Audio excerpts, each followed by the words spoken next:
Alright, my gamers.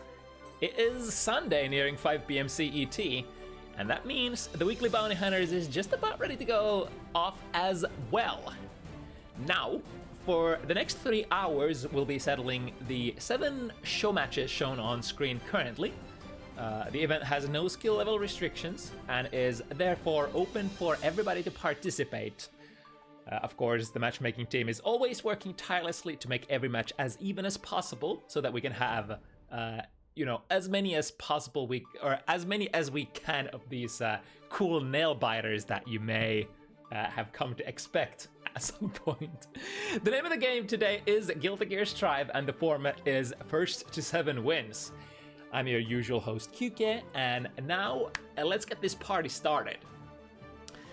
Relatively high-hitting roster again this week, and we start the fun right away with critical scramblers galore, or something of the sort, where 2 perhaps the highest hitting characters or hardest hitting characters in the game duke it out: Nepal Slayer and ZUBI Sol. This is a pre-arranged match between the players, and will also be, I think, the first time ZUBI will be appearing on Bounty Hunters.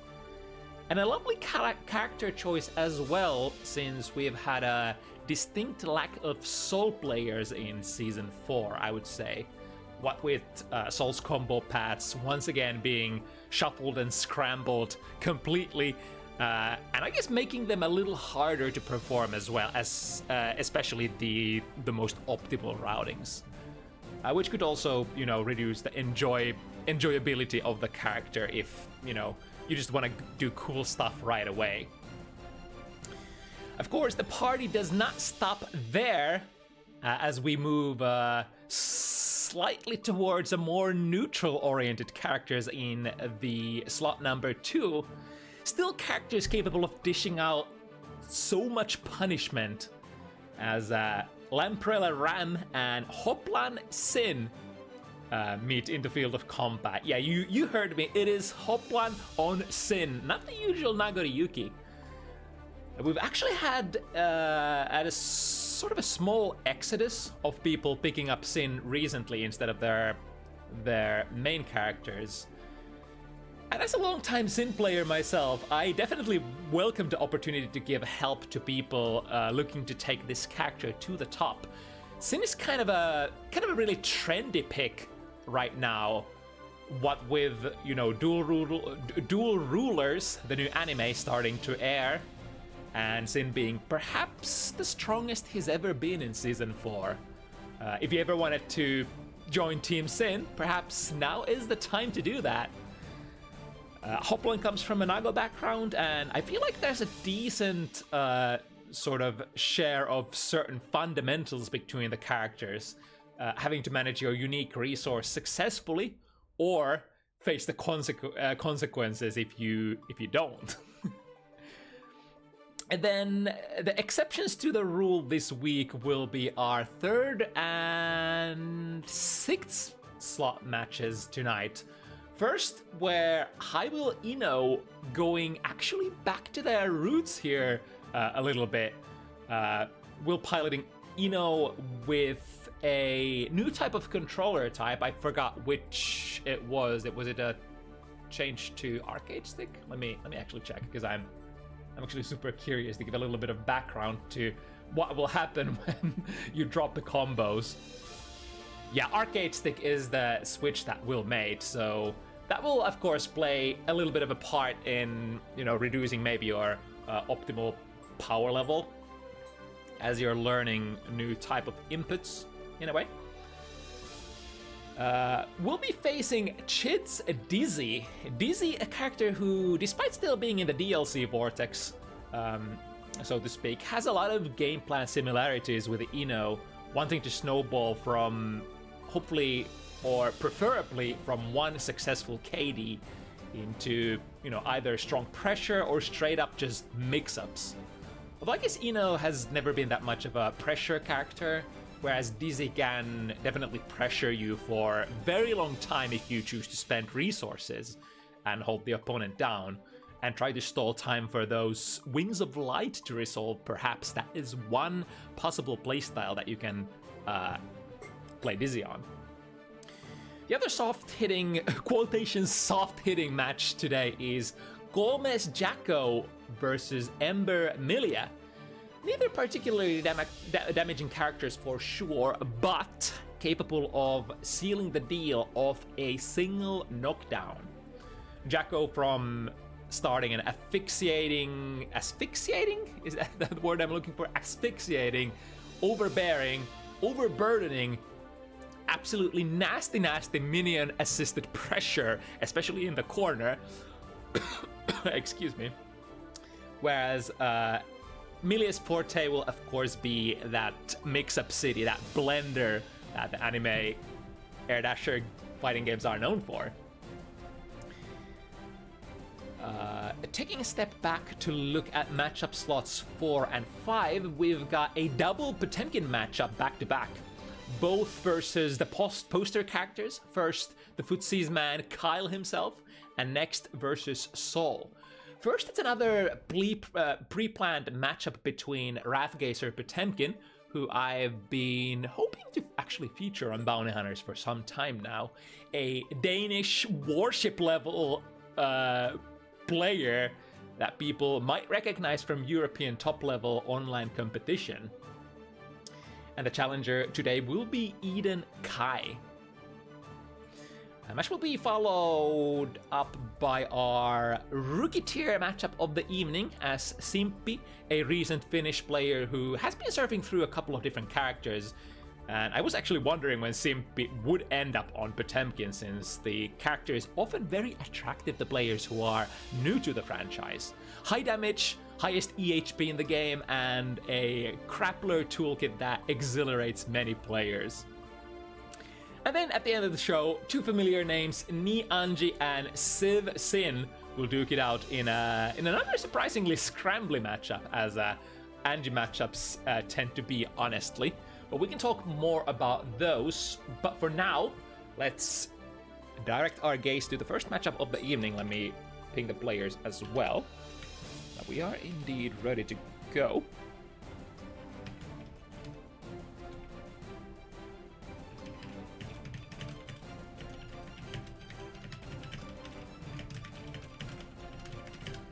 Let's get our ID of the evening ready for the players as well.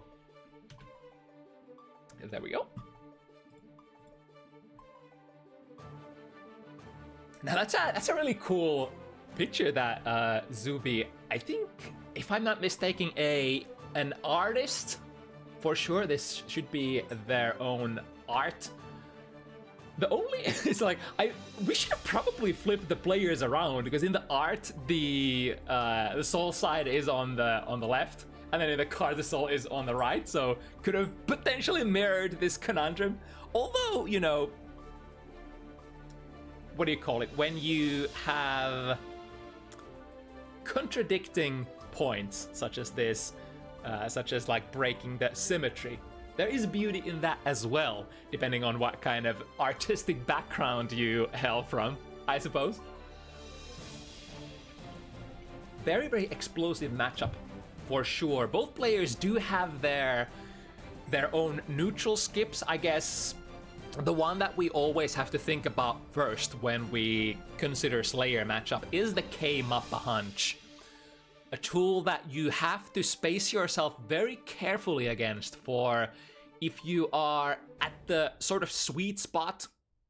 Of course, if you do get hit, you're gonna get comboed, but even on block, the sweet spot K-Mappa, like relatively far away on the late active frames, is plus for Slayer. And a character who just wants to brawl and be at melee range, it is a huge boon to be able to skip your way in there just like that, if the opponent doesn't manage to sort of break your spacing.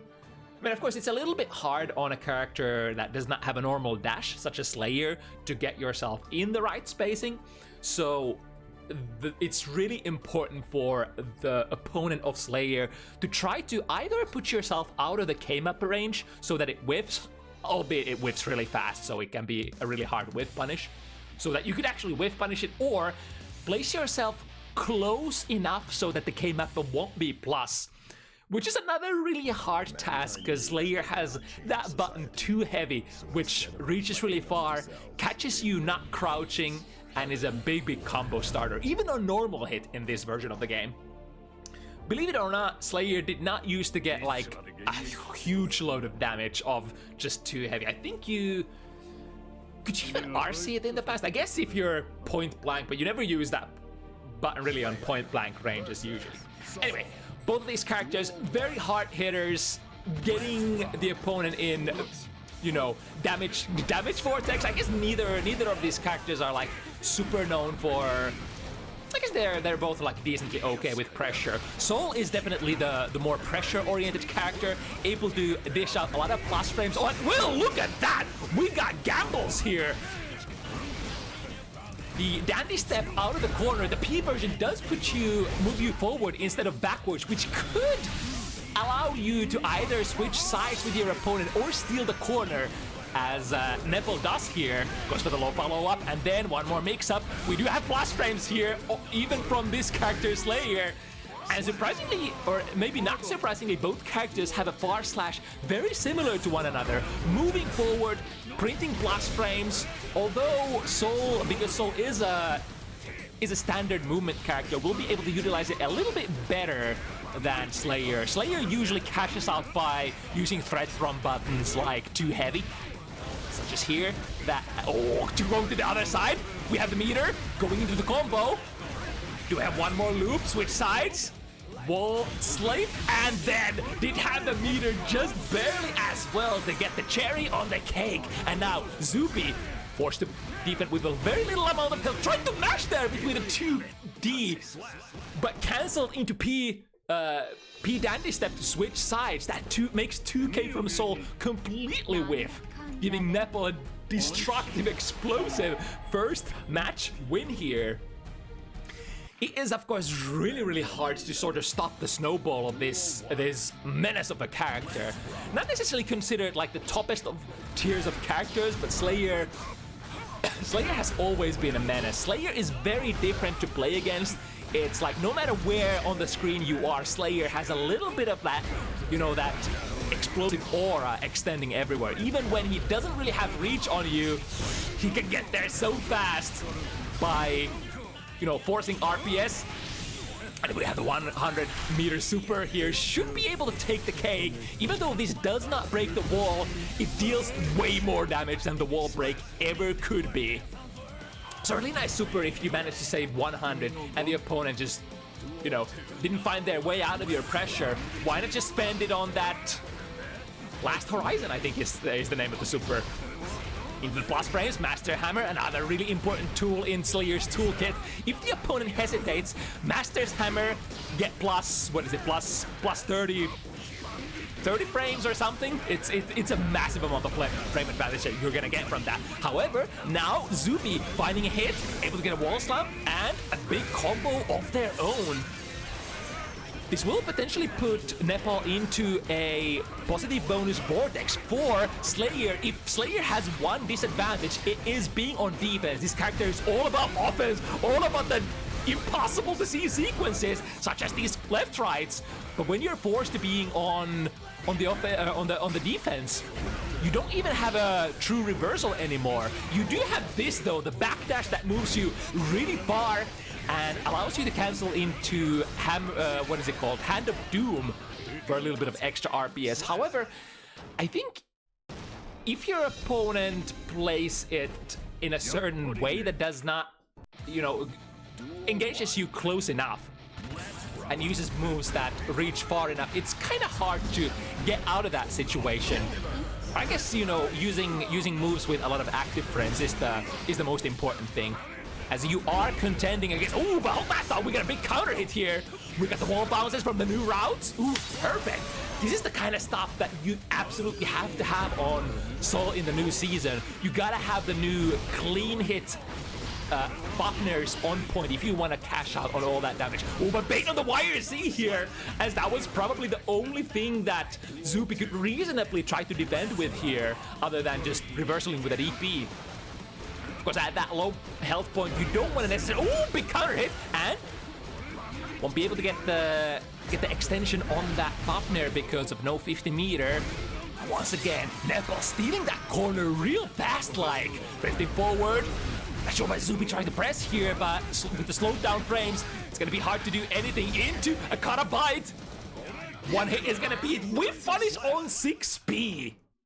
6P, of course, in this matchup particularly, if you see the opponent dash into a 6P or just swing with 6P in general, that is generally counter strategy against Mappa P and Mappa K, which will always be able to go on under with your 6P. Low profile is enough.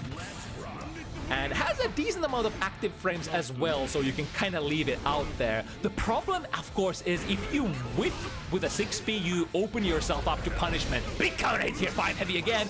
Ready to hit confirm into the wild assault with the opponent in the corner. Yeah, tried to be very sneaky. Nepal again tried that P dandy step through ZUBI to switch sides, but this time was ready with the right tool. I think the throw was the option here, which of course will not let you go through no matter what. Started with a big counter hit, round start, burst, all right. So Nepal doesn't want to be put in this situation where, you know, the opponent gets positive bonus from the first interaction of the set. Wow, that DP hits from very far away. And now, sort of a whip punish there. That Nightless 5K. After whipping, ZUBI dashes in. With a far slash counter hit, we have this mana to burn, the meter to burn here to keep the pressure alive. And even 50 meter after that, yeah, that's just so much, way too much for ZUBI. This is the kind of situation where you never ever want to be. Generally in fighting games, especially in a Guilty Gear franchise, if your opponent has so much meter to spend, so much burst to spend, and you have nothing to your name, it's almost a desperate kind of situation, because your opponent can always have a +1 on you. Have to walk back and forth, baiting perhaps a response from ZUBI in order to try to fish for whiff punishes. A successful hit in the end, and now we have a lot of stuff coming in. Just goes for a whiff jump K into a throw. Such a classic sequence. Many characters can utilize that, pressing that jump K that activates really fast and whips really fast as well. Ooh, okay. Minus frame from the new Fafnir, followed up by a DP. An RP is as old as time. B-, utilize your in reversal, and this time we go into the low mix-up out of that Bandit Revolver, gets a hit from Hand of Doom, we'll be able to follow up as well, and now the mix-ups, is it left, is it right, is it strike, is it a throw? Better make your choice fast, because if you hesitate against Slayer, you get bamboozled really fast, because the strikes will keep coming, and the different hits, the highs, lows, and everything, and the pressure resets as well. I guess like the most threatening thing is the pressure reset. If you hesitate even a little, that Master's Hammer is probably one of the nastiest thing in this game to be.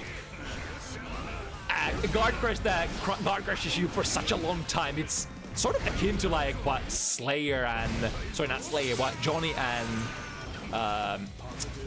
what's the other guy? Gold Boys can put you in. Patience game here. Frame traps into a bile bunker. And this won't be a kill quite yet, but oh my god, the last hit is so devastating. And now, again, sliding into that very late dandy low follow-up. Now, generally, both the high and the low follow-ups don't really offer you a whole lot of like explosive power in terms of being a starter. Ooh, okay.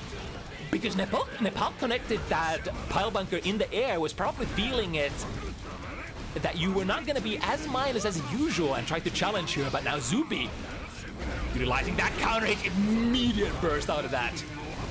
A punch into RC, but now our resources are done. Patience from the Slayer side, though. Won't be able to pick a punish after that DP, unfortunately. Here comes ZUBI with the pressure. One hit, tap that 5D. One of the most classic ways to end the round. Why would you not 20 frame reaction check the opponent if you have 50 meter ready to go? Your pressure will be guaranteed after all. even if you miss, or even if you block, I guess, if your opponent blocks, that is. Look at that small stutter step forward. ZUBI does not initially react. The deep dash bar slash catches that dandy step. This is what I'm talking about when I'm saying that Slayer is not defensively the most adept character, especially in the corner. You got nowhere to backdash to. Your only RPS will be like, what is your timing of canceling into Hand of Doom? Because that backdash has such a long recovery otherwise. You kind of are forced to that RPS. Minus there, and there we go with the DP RPS for the win. And ZUBI kind of could afford that because they had like 60% or more left still.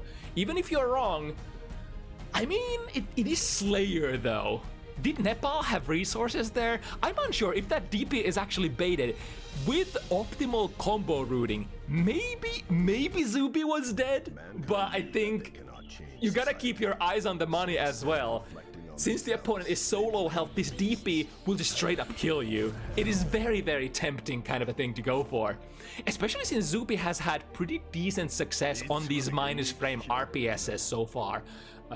Mainly from Fafnir. It's a very interesting thing how Fafnir's sort of function changed moving between the version, whereas it used to be kind of like a Master's Hammer kind of tool that catches out. Oh, but hold that out. We get a big counter hit, too heavy. Good patience from ZUBI, waiting for until the combo moves to a point where you can actually burst your opponent into the corner. And most, oh, nice beat here. This is massive and maximum value. That's a new word. I'm gonna use that. Maximum. Sounds really nice. From the RC, do we have the corner carry?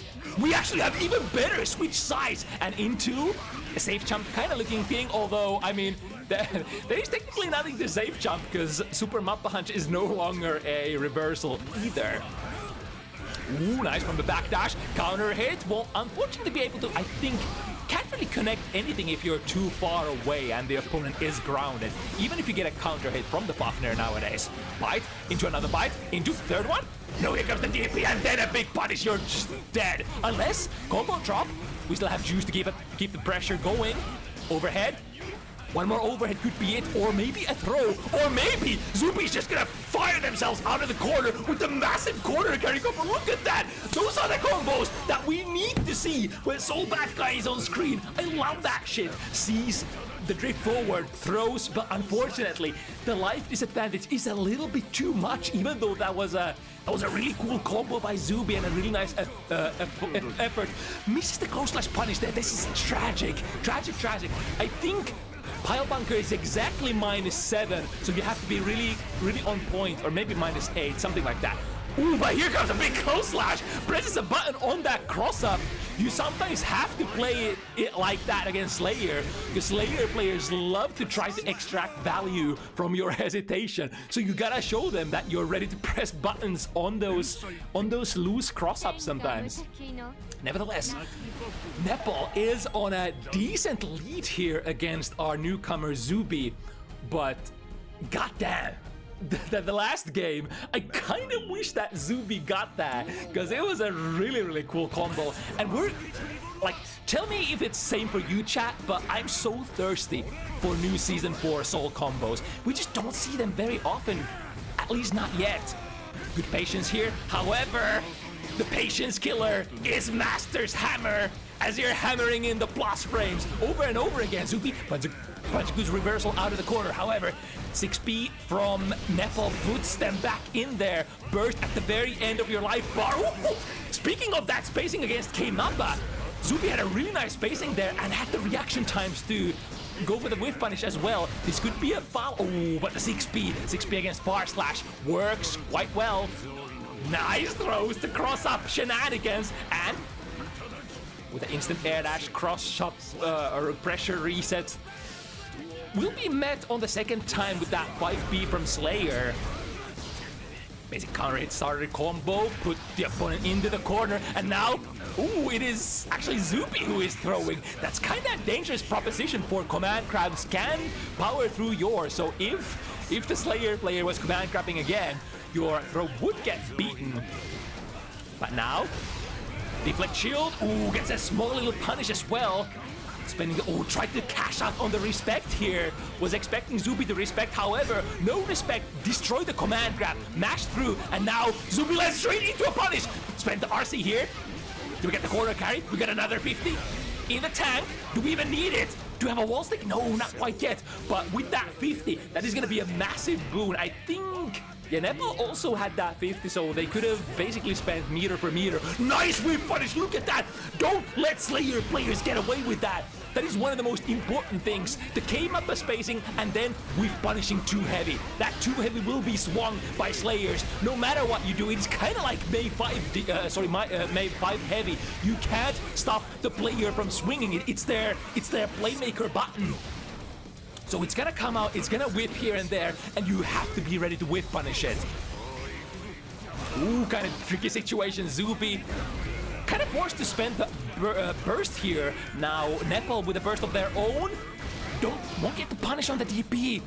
The SDP still is probably one of the hardest DPs in the game to punish because it kind of whips really fast, right? Especially from range, especially against a character who doesn't necessarily have the standard movement options to dash forward, such as Slayer.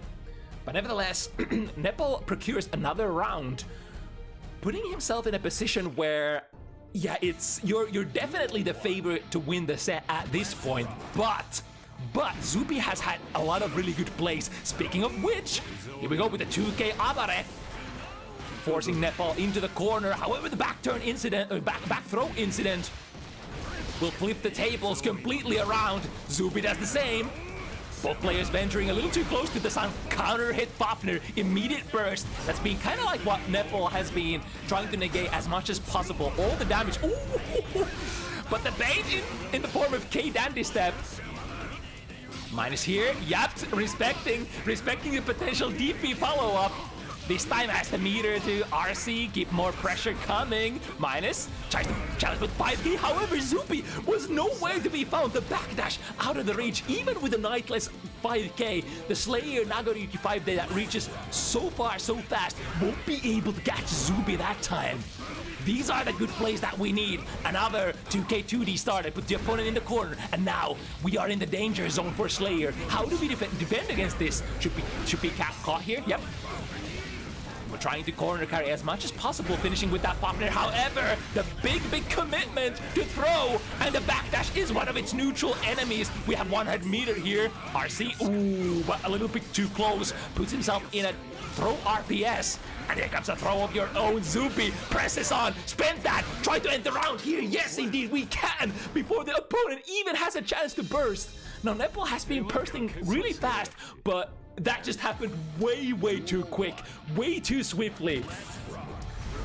It is really hard at the end of the round when you don't have a lot of life to play with. Whatever with SDP, won't be able to punish that dash, or was it actually Dandy Step that took Nepal a little too far from the punching man. The low follow-up, unfortunately, that only gives you an OK opportunity, although it's nothing to be scoffed at if you can OK with Slayer. That was a very fast. As soon as that DP connected, we combo into the blood-sucking universe. Back throw. All right, Nepal does have a life advantage here, but big counter rate. Would we burst here? Burst bait. However, ZUBI smartly is sitting on a round lead, so does not have to burst here. That would have been a big hero play. ZUBI has gone for some of those hero plays earlier in this set, but now, when it matters the most, makes the best decision, and we are back in it. 6P against the Fafnir. I guess that works as well, because Fafnir does not reach too low to the ground. 5 heavy counter hits, start the sequence into a throw. We have so much meter. Doesn't confirm here. Interesting. Not even 50 burst, finally gets it, but is it a little too late? Here comes clean hit, Tyrant, not Barrow, but the other one.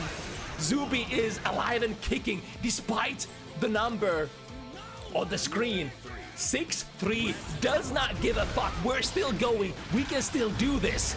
But let's see what Nepal has to say about that. Close slash, yep, that's a lot of cross frames, and because they also had the blood-sucking universe buff there, we'll be able to get a forced critical hit, a counter hit, as we call it in the industry.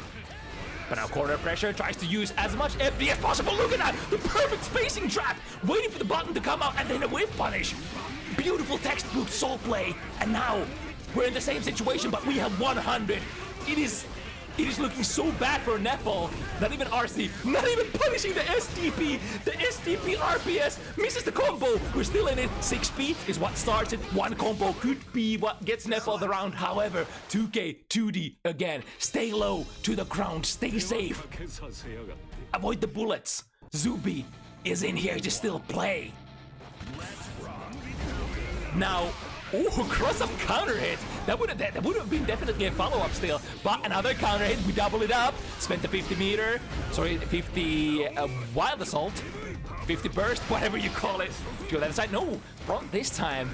And now once again, that 2K challenge into meter burn. Finds the hit. Looking for one more hit.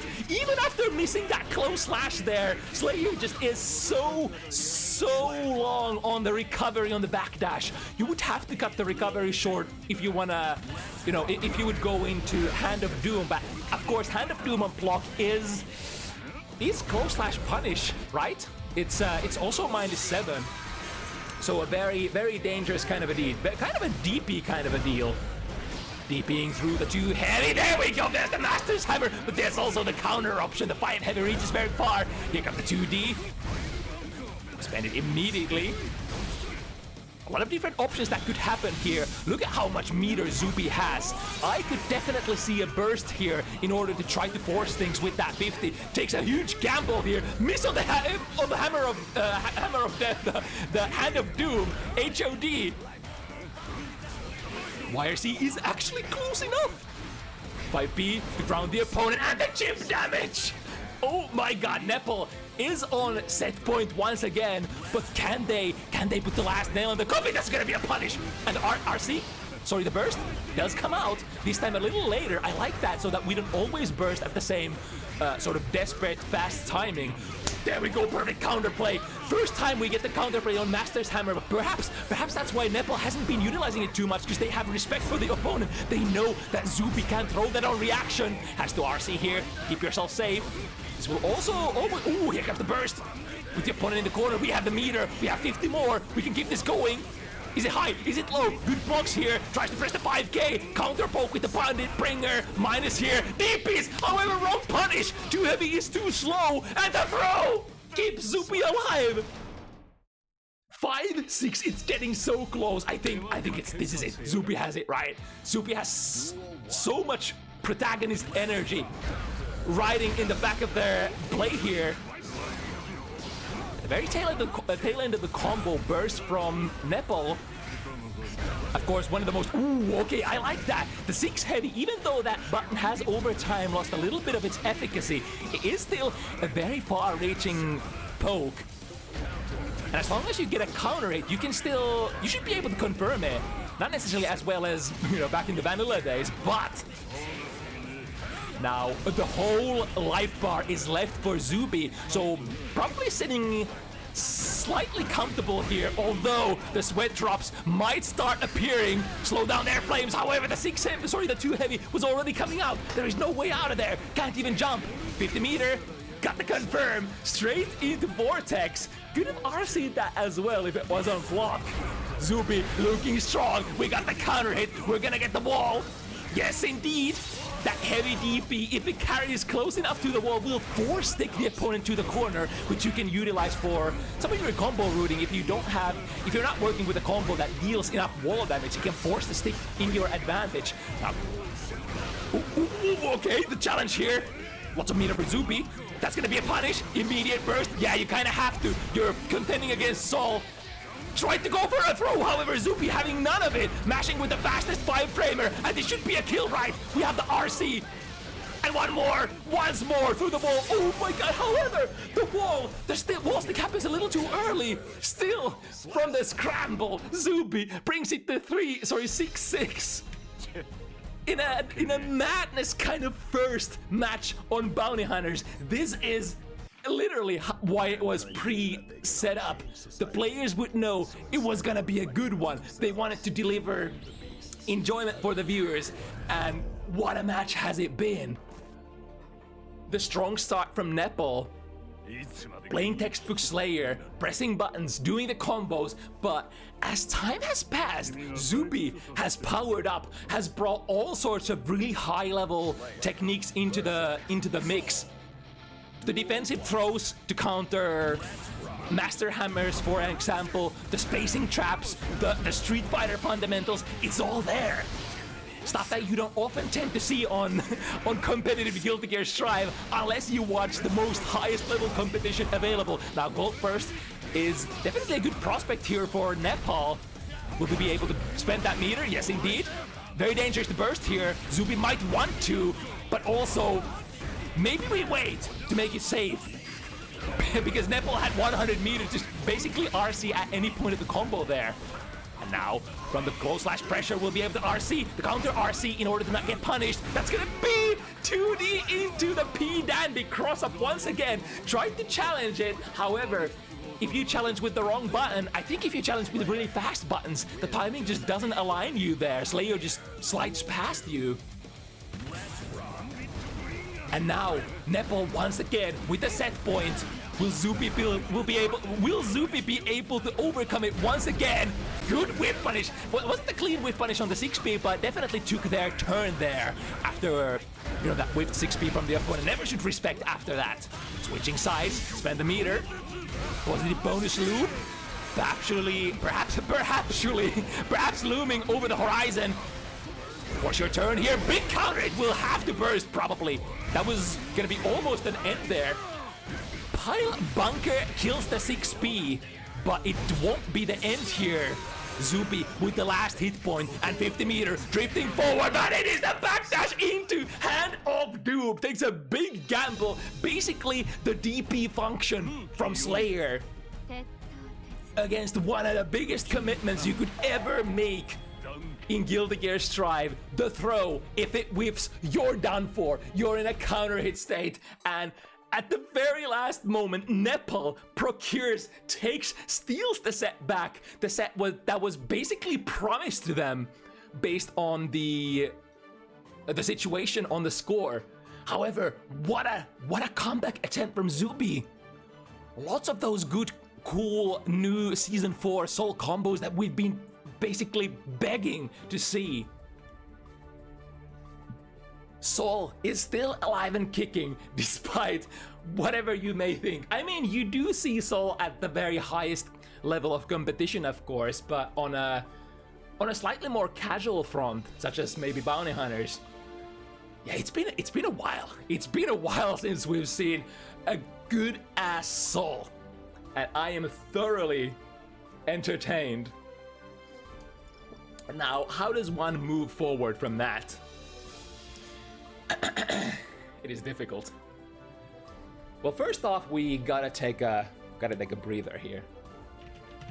And then second thing we need to do is ping Lamp and Hoplan.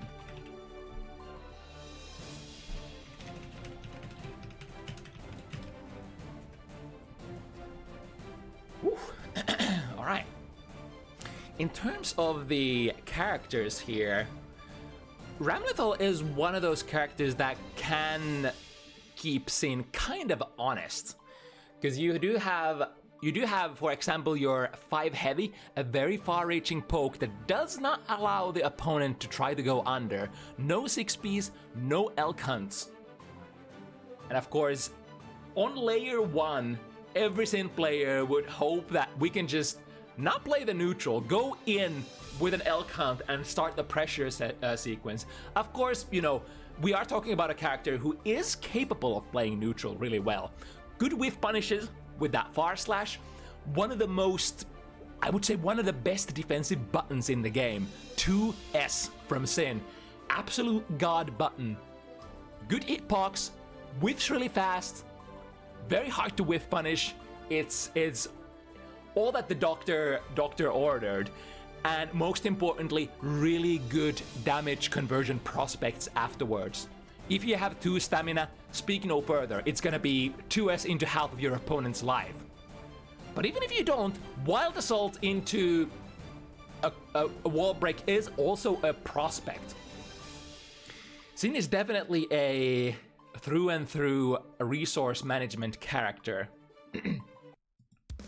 Not necessarily in a way that when you run out of resources you can't do anything. Often enough you have one of your 3 resources left. Of course the primary one, stamina, you would always love to have it. If you do, world is yours. But you can supplement it for tension or wild assault as well. And Wild Assault, since it is the red one, it does not even care if the opponent blocks it. You still get a really good situation afterwards. You could go into 6k for +3, you could go into Close Slash for basically uncontestable +1 point blank. There are a lot of stuff that Sin can do with that Wild Assault. But let's see. So let's switch the names as well. So this is Hoplan on Sin and lamprella on Ran. First time we see Hoplan on a character other than Nagoriyuki, I think. Ooh, we're starting with a curry, too heavy. Unfortunately, drops the combo, so that will be a big opportunity for lamprella to basically flip the momentum on its head. We of course all know the destructive power of this character in the corner. Hoplan blocks the first mix-up successfully, and now we have the RTL, the 2 stamina conversion. No matter where you get the hit, you always can guarantee the wall. And now, of course, from the Close Slash, Sinkisk, one of the most stickiest characters in the game. Really hard to get off of you, because you are working with that red Wild Assault, as well as really good cancel options from Close Slash, very good frame trap options, very good pressure resets options, and of course, when you get your stamina back, even more pressure reset options. Always has a +1 on standard characters. We build the meter. Ooh, a little too far from the 2k. But still has the 50 meters, so Hoplan does have... Ooh, that nasty cross-up! With the 50 meter, we can do all sorts of nasty things. And now, this should be a corner for lamprella. We'll be forced to take it with a soft knockdown. And look at that, Hoplan with a lot of resources. We're spending the tension. That's so good. Such a good adjustment from Hoplan. Knew that they didn't have enough stamina and goes for a big Hail Mary. This should catch. Even... This is basically a counter DP play from lamprella. Tried to go for the rock in order to bait the DP. Hoplan saw that from a mile away, went for the far-reaching RTL instead. However, at the very end there, 0 stamina hoof stomp, forcing Hoplan to lose the turn here. That real rock rage is so far away. And the 2 stamina burn into pressure. Lamprella holds it pretty steady and doesn't get hit. First from Hoplan in order to not take the pressure in the corner. The one thing that you never want to do against Ram. Good whip punish here. We have the stamina and then Tyrant Barrel. And in fact, there's a little bit of lore with Hoplan and Tyrant Barrel. Hoplan actually thought that they didn't actually know the most optimal way of inputting Tyrant Barrel just a while ago. They only learned it today, I think, that you can negative edge that. So, ooh, TK RTL. Did we hit the button? No, but we are definitely gonna hit a button on the way down. Lamprella secures the first round. Although I think the TP, the Tyrant Barrel, looked like it went off really fast, so Hoplan might have not actually used the negative edge input method there for that particular one. Might be something. Oh, that's a big counter. It immediately sticks to the wall. All right.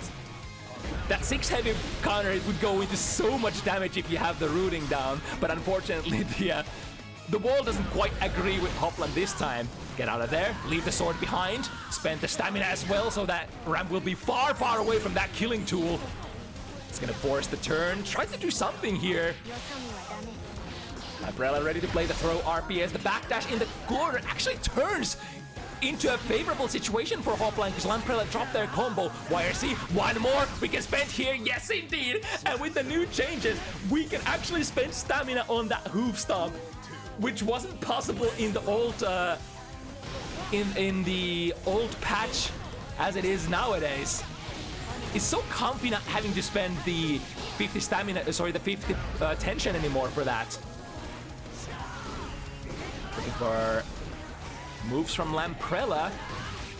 Very nice stagger pressure. Ooh, that cross-up again! that dash momentum, really hard to see. To the other side, 2S, the 2 heavy still connects here. However, the next hit, whiffing, Hoplan going for a whiff punish. No super, drop on the super, unfortunately. That could have been really big. Hoplan did need at least one more combo, but that was basically the start of a comeback. Jump heavy once again, very hard button to contend with from Ram. And the DP will be punished. 2S is the button. Even though we didn't milk the maximum amount of damage, it's always the most important thing to get at least some amount. Shimmy here in the form of backdash takes the burst! Oh, but the misconfirm! Unfortunate. Hoplan tried to go, I think, for the one stamina conversion here. And now Lamprella. Ooh, the patience, or rather the gutsiness from Hoplan out of the corner as well. Lamprella swings and misses with that 5 heavy and follows it up with a fly swatter. And because of the distance, Hoplan just didn't have fast enough reactions to press any buttons there. It can be hard when you're fighting a long-range character like Ramlethal. If you want to get those whip punishes on long-range buttons such as like Ram's 5 heavy, you might have to go into a big driver instead of your far slash, depending on the situation and the distance. Good conversion with the wild assault. Looking like Lamprella wanted to bait that burst, but wasn't quite able to.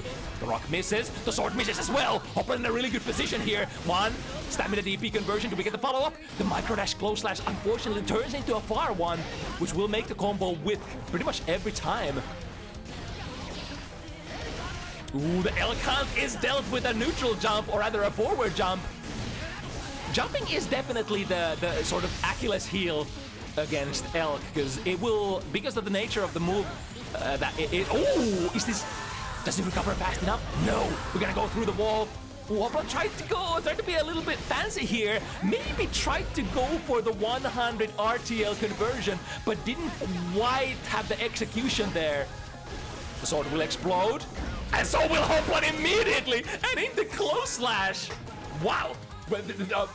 I guess the opponent just didn't choose to hold block there, because that's basically a airtight mid that you would connect there with that close slash. Lamprella, quick reactions on the throw. Even though you missed the normal, Sinkisk has a relatively shallow jump-ins, so very prone to missing those instant air dash jump-ins.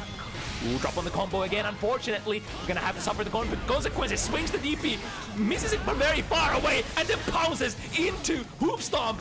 We're definitely gonna get the wall break here, unless it's not enough wall damage. Trying to play defensive. This is exactly the premium defense kind of gameplay that you often see from Sinkisk. If you want to be grounded, 2S. If you want to be super safe, instant air backdash jump heavy as you try to defend your airspace and try to stall for that stamina. Unfortunately, Lamprella approaches perfectly in regards to what Hoplan was doing there. From a throw, we go, missed the meaty. Can't be thrown if you're doing that perfectly, but you have to be frame perfect with that 2K on landing. And now, the big punish combo from Lamprella. What are we gonna mix with? Was it bonus punish? Tries to be very safe here. Space herself out as much as possible. Wall break, another big one. But this next one is a soft one, so Hoplan will get to play here. With the 2S, we go into 2 stamina burn, and now, do we get the... Not quite the clean hit, but that is definitely better. I think that's one stage below clean hit, so you still get all of the damage. Yeah, and the versus Elk countermeasures. Look at the beauty of that. Lamprella, backwards jump, come down with a really deep hitting button such as jump heavy. You can't Elk hunt that. No way. If you don't want to challenge on the ground and you know that the opponent is going to be elk hunting, just do something like that. Do a neutral jump, do a back jump, watch them land in front of you, and come down with a button. Works wonders. 6P under the sword. Now Lamprella is going to be losing that for a while.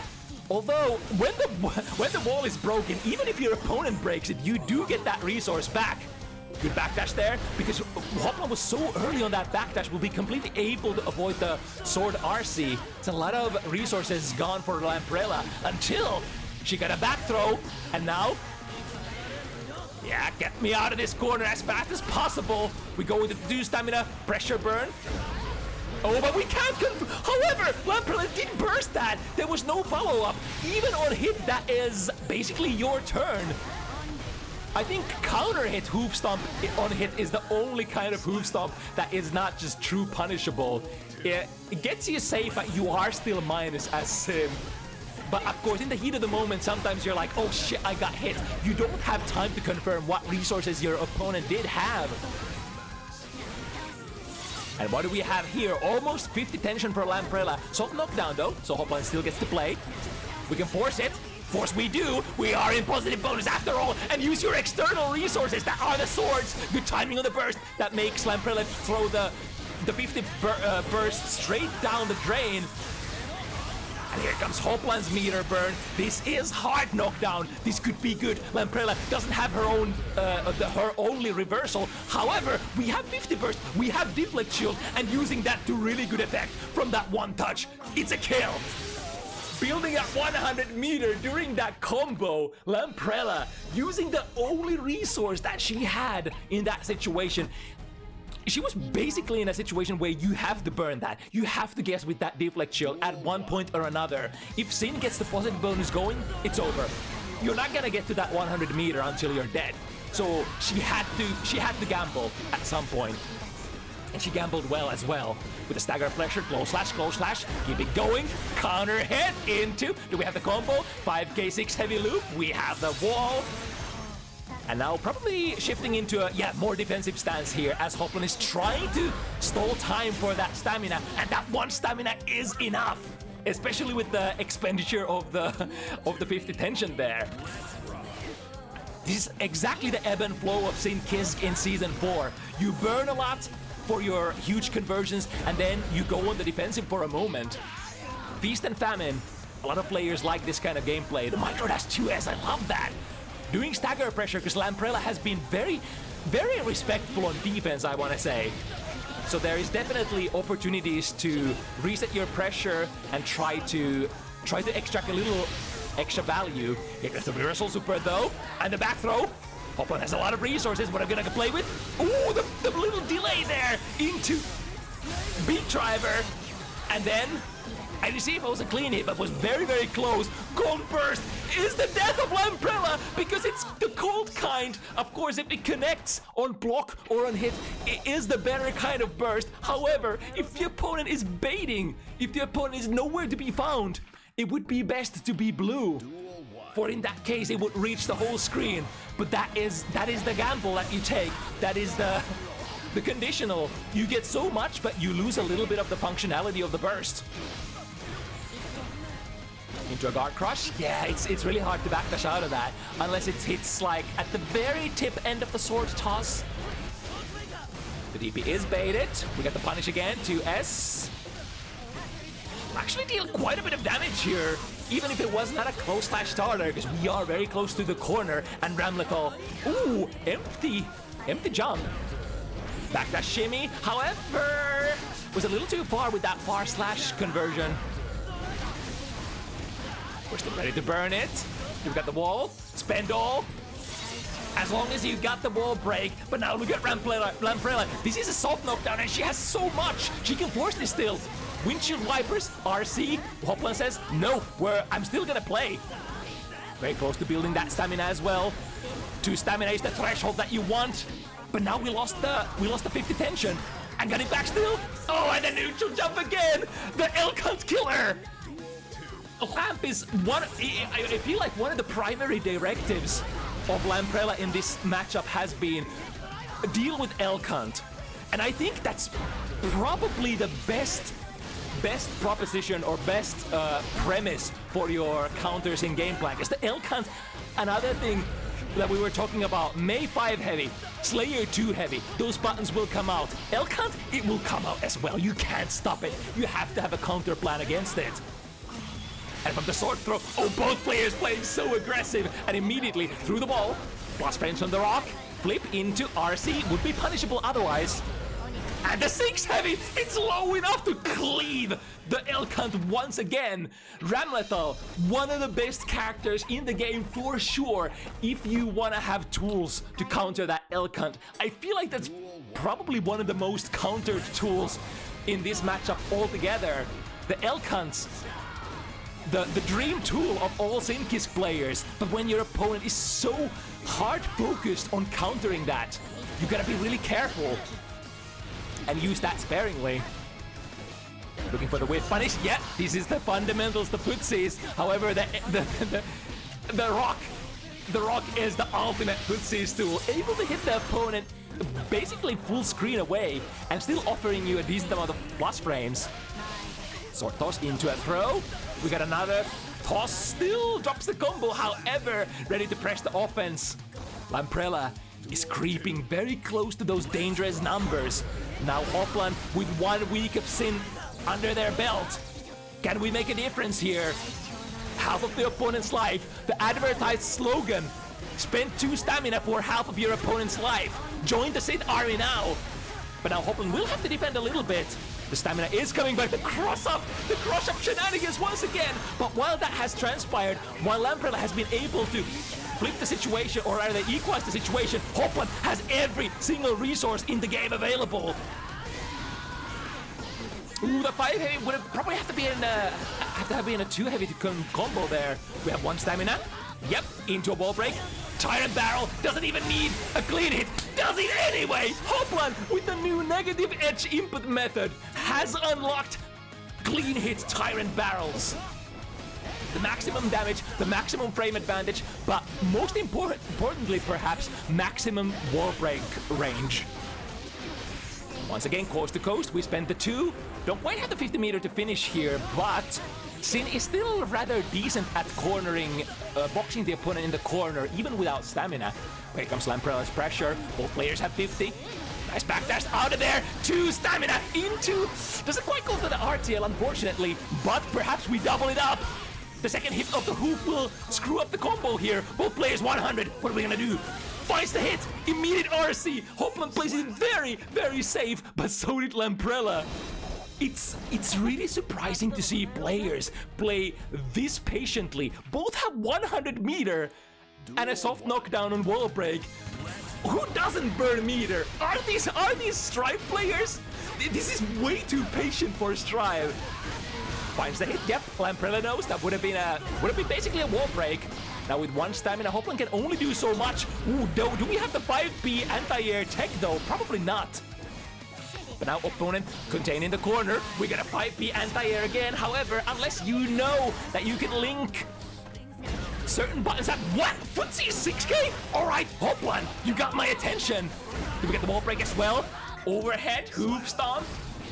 Such a comfy little tool, especially when you need to close out rounds, because it puts you airborne, cannot be thrown, cannot be, 2K'd, because it's, airborne, sort of. I guess if you're a sick DLC character like Testament, maybe you can anti-air with your 2K, but not many characters can do it. What is this combo that Lamprella is working with? Devil's damage, I say. Soft knockdown, Hoplan can still play. We're forcing it, as one might think. We don't want to let the opponent play here. Shimmy, however, again, patient play. These shimmies haven't been working out on Lamprella too much because she is way, way too patient. Was able to draw out 1 throw so far in the whole set. And first here to prevent the wall break. The swords will be left behind. Oh, nice, the double jump! Match the opponent's height into an air throw. We got the old school air throws. You don't see new age Strive players going for the air throws very often. But now Hoplan in a little bit of a danger zone. We could kill here actually. Is that a kill? Into? Drop the combo, unfortunately. Hoplan still with the 1 stamina. We can do a lot of what with that stamina. For example, plus frames! Hoplan! The FD cancel! I think that was an FD cancel. I see close slash. First frames of close slash. It should have been dead. It should have been dead there, right? I'm not seeing things. That was the first frame of close slash, but Hoplan FD cancelled it, which is a unique feature in Strive. If you are on like your first or second startup frame of your normal, you can still FD cancel it, which is very, very relevant on, reversal supers post flash. Into, once again, the Oh, this time the overhead option. I think Hoplan is a little wary of playing the meaty low option, which is throw jump forward into a 2K. Because he did miss the timing earlier. Now lamprella with a big combo. Attempting a run back. Hoplan so many resources though. We can RC this. Take our turn. Yes, indeed. Overhead, and that's gonna be a kill. Hoof Stomp, you're such a dirty tool. Season 4 Hoof Stomp, my beloved. I mean, who doesn't love this? Ooh, interesting. Rare footage of // actually hitting so far away that you don't have a big driver conversion. But that can definitely happen. More often in matchups like Ramlet or Johnny. When your opponent has such a massive range power as well. Nice jump out of the rocket, that's a punish! Burst into the corner though, lamprella doesn't want to lose this position, especially since the swords are going to be coming back soon. 2K2D into a clean Oki situation. 5 heavy into more pressure. Taps the 5D. Do we have the combo? We do indeed have a good combo. However, the 5K, 6K loop drops initially. Hoplan still, no worries. No stranger to dropping combos here and there.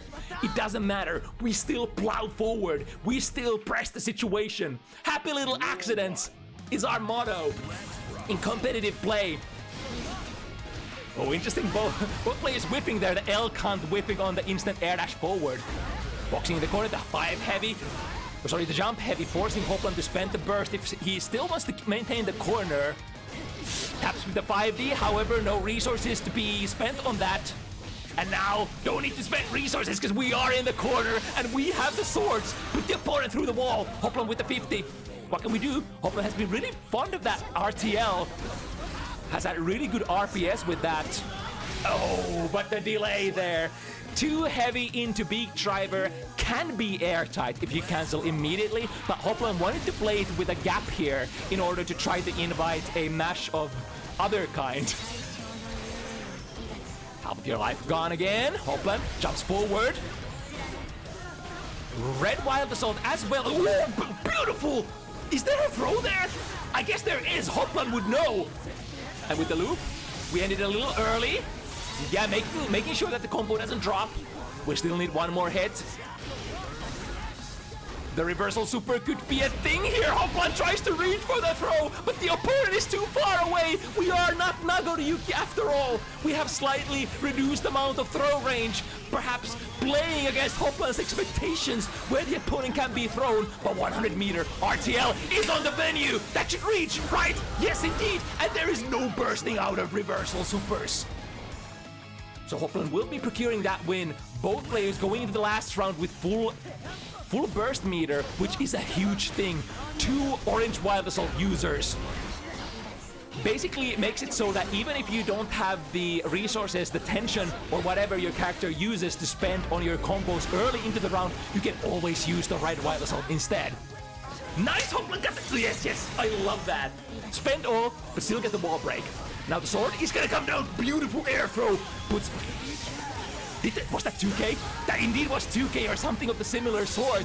The RTL, the Kisk family specialty, carrying Hoplan through the wall. No conversion. The super could have been the only conversion, but now Hoplan puts himself in 5-5. The early Sin play.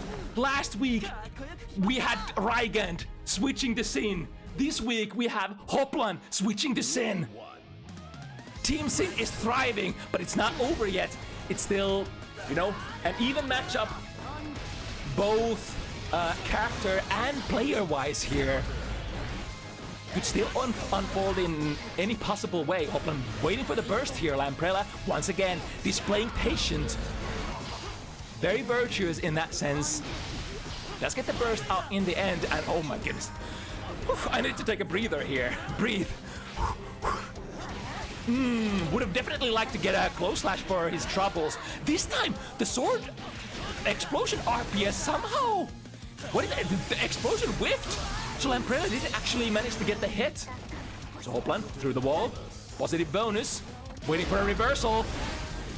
a very realistic prospect here. Lamprella did have the 100 meter after all. However, there is one thing we haven't seen Lamprella go for the reversal super PRC yet. Not even once. Not even when she has the 100 meter. So there is that to consider when you're trying to sort of ponder your options. Am I gonna press my close slash? Am I gonna go for the meaty? Or am I gonna bait the only reversal option that Ram has available?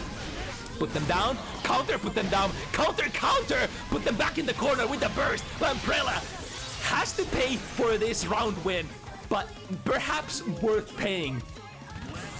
A dead even situation here. 11th round, or 11th game. Even burst situation, the tail end of the burst gets the combo for Lamprella. Through the wall we go.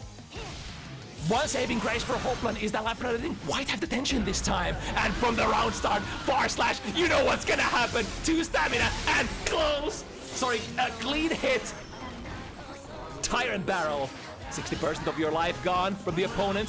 Ooh, that's gonna catch. That's so active. And since backdash is quite of the slow kind, has the big heavy body 6-frame input DP. Sorry, backdash.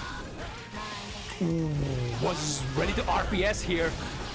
Hoplan RPS is back with the DP. Drifts straight into 2K here.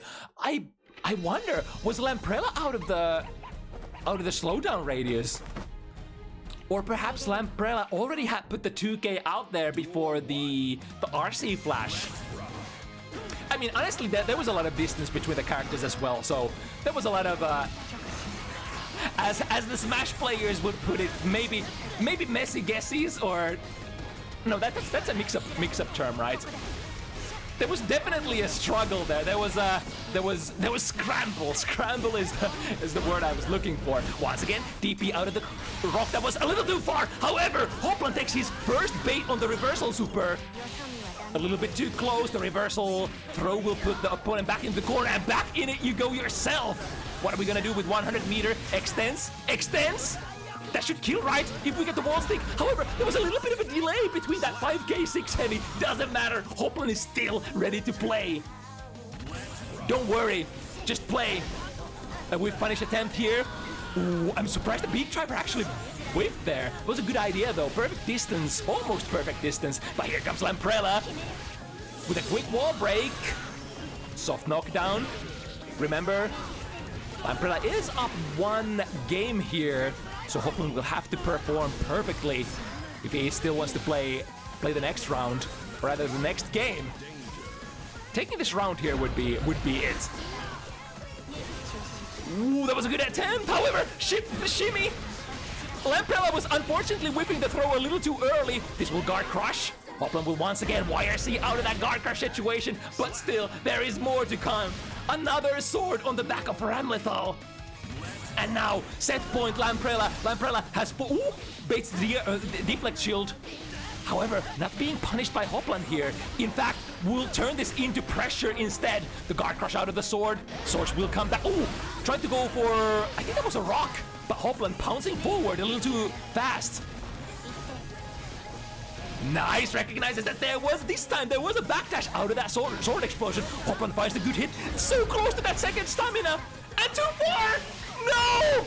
Tragedy strikes Hoplan twice, and now here comes Lamprella. Are we gonna take this set? The sword explosion guarantees the 5D tap without using RC, and Hoplan on his last legs. What are we gonna do? First burst, and then try the whip punish, but there is no... Oh my god, there is no confirm out of the 5K again. The neutral jump heavy is the saving grace again. Lamprella in the most desperate hour to finish the game goes back to the basics, goes back to the drawing board. The most basic counterplay that we've been utilizing is in this set so far. The neutral jump heavy. You shall not approach with that elk hunt, and it works out. It gets Lamprella the set 7-5. Unfortunate there with the couple of drops here at the end, but man, that was another really good set. And Hoplan looking surprisingly sharp here, considering the little amount of time that we've had to put on the Sin so far. Both Raigand and Hoplan, the Finnish boys, the new Sin prospects, looking really good and hoping to see in the future as well. I mean, I'm not saying I don't want to see this gentleman's main characters, but you know, there is some amount of charm to that Sinkisk.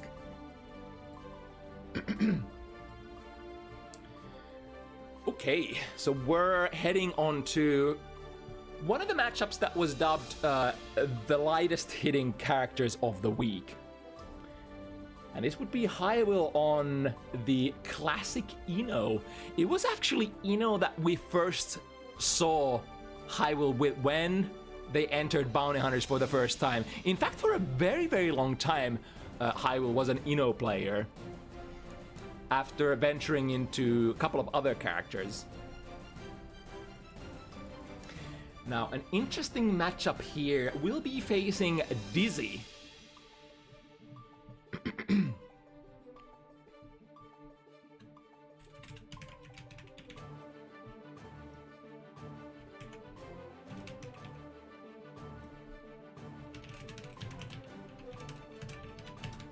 God, I'm sweating so much. This has to be one of the most explosive starts to a Bounty Hunters week.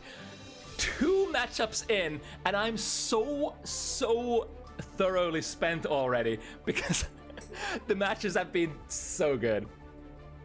There's a little bit of bias, of course, you know. Hoplan is probably one of my favorite players. You know, having a little bit of history with Hoplan.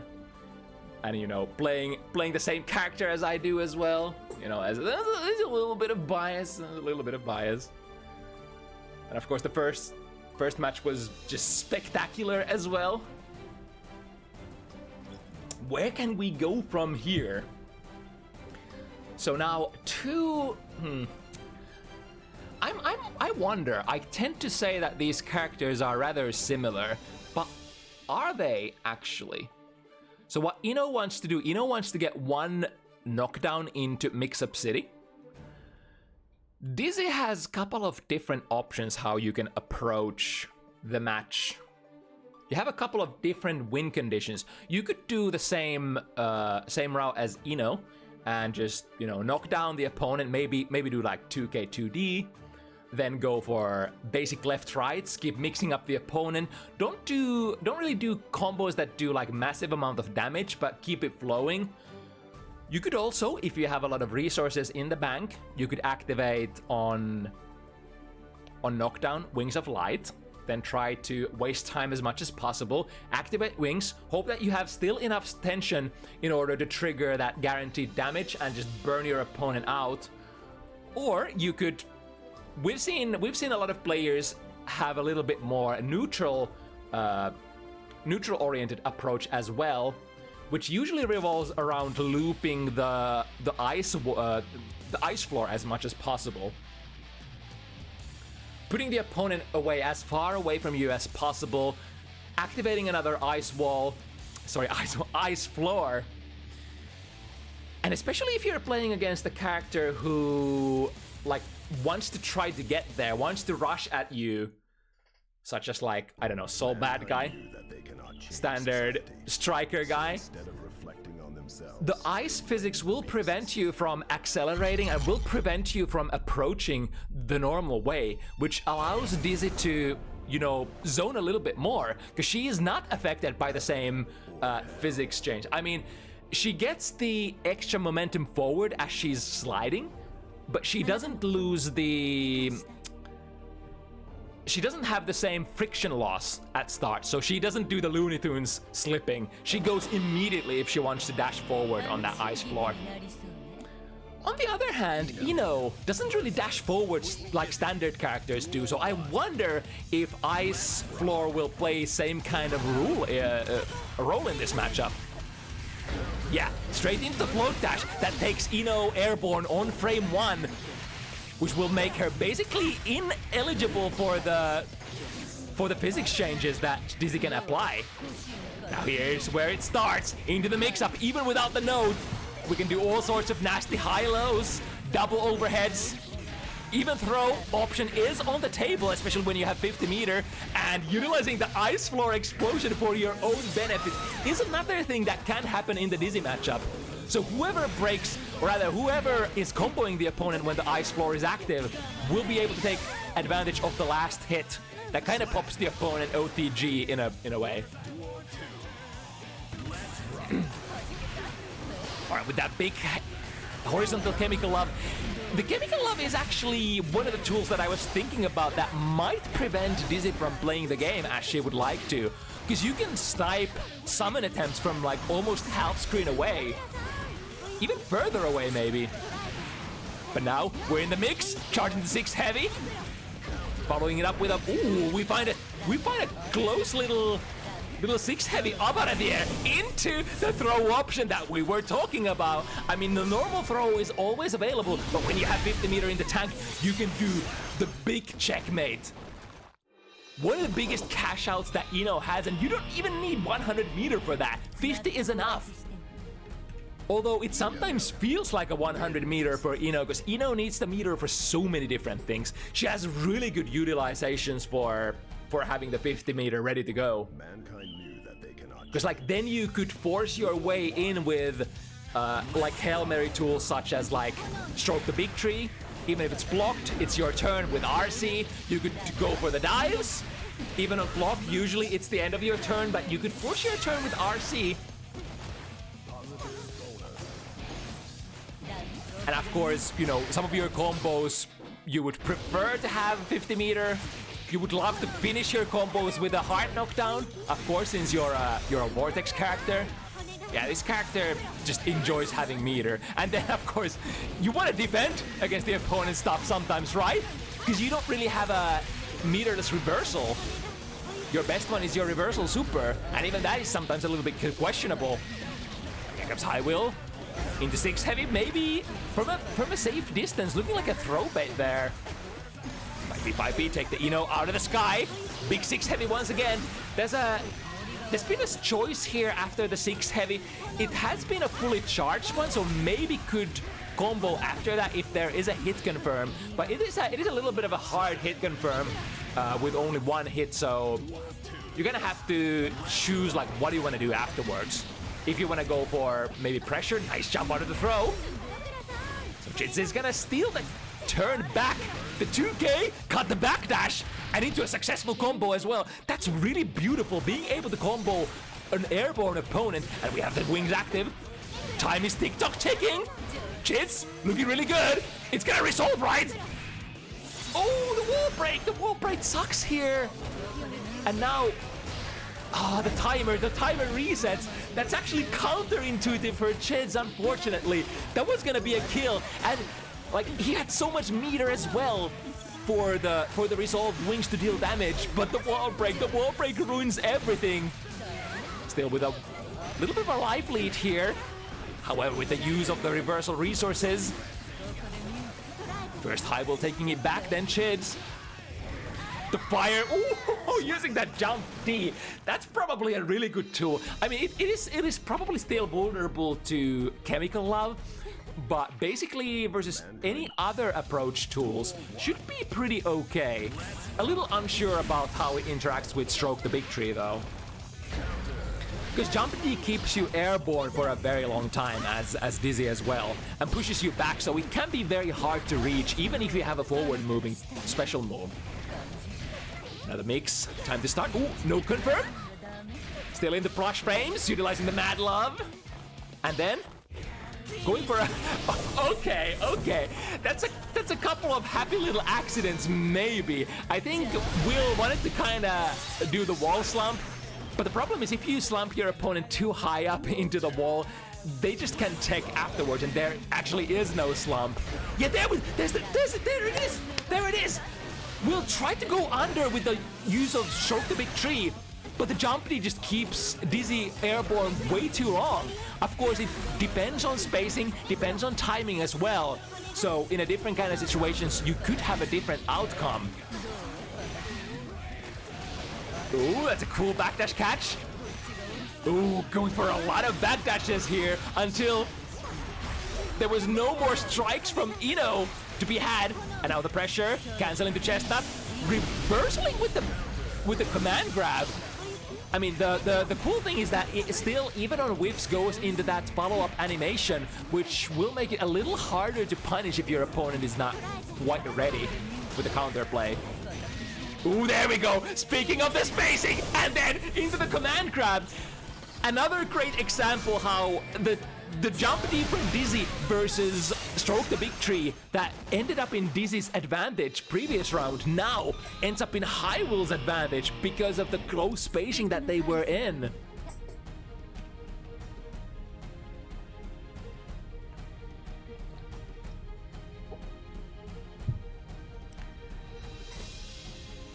And it is, of course, a little bit harder for, you know, because like you probably have to be close enough. If you want to call out that jump D from Dizzy, you have to be close enough to sort of get the angle to come up from the Stroke the Big Tree as an anti-air as Dizzy is recovering from the projectile.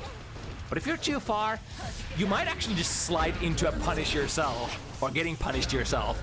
Good 6B into, drops the combo. Remember, this is HiWill on a new controller type on the arcade stick. So has lost a little bit of his power level as a result. Ooh, interesting, the backdash makes the orange Wild Assault whiff. That is very rare. You often see that with the blue Wild Assault. So utilizing both the fishes at the same time. The higher fish is especially interesting because it starts biting the opponent if they go airborne, so it basically prevents you from doing any sort of jump or instant air dash. And that's kind of valuable against Dizzy because she's kind of vulnerable against a lot of, you know, just instant air dashes and jump overs because of how long all of her summons kind of take. And how whiff punishable her buttons are as well. She has some really, really slow buttons. Alright, fighting out of the corner. Switch sides with the fish, use, oh, again, into the big 6 heavy color hit. However, no cash out. We still have the Oki available. Activates the wings. Maybe this time. Wings does not go off, or rather, does not disappear on block. It's still going up. It's gonna go off. Ah, but at the last moment, it was about to resolve. There was about to be so much damage, but at the last possible moment, Will gets a hit in. Reads the defensive option as well and takes the round. Oh my god. One of the most beautiful things I can think of in this current version of Guilty Gear Strive is to take a win with Wings of Light. We see that so not very often. And Chidz was so close. That was second time. So close to getting value out of that tool, but no cigar. No cigar this time. Here comes Will. The second chemical love puts the opponent down out of the sky. Ooh, landing into maybe minus frames, question mark? That was a really interesting looking scenario. Tried to throw, wait, huh? Huh? Was that a throw? But Dizzy was too far away because of the ice physics maybe? Really interesting looking situation. I'm not quite sure what happened there, but scramble it is. Kawabanga it is. It could have been that Chidz tried to throw a little too earlier, maybe trying to utilize the ice physics, give me a little bit of oomph, give me a little bit of extra momentum forward, so that it allows me to throw a couple of frames earlier. Was probably hoping for something like that and then missed the throw because of that.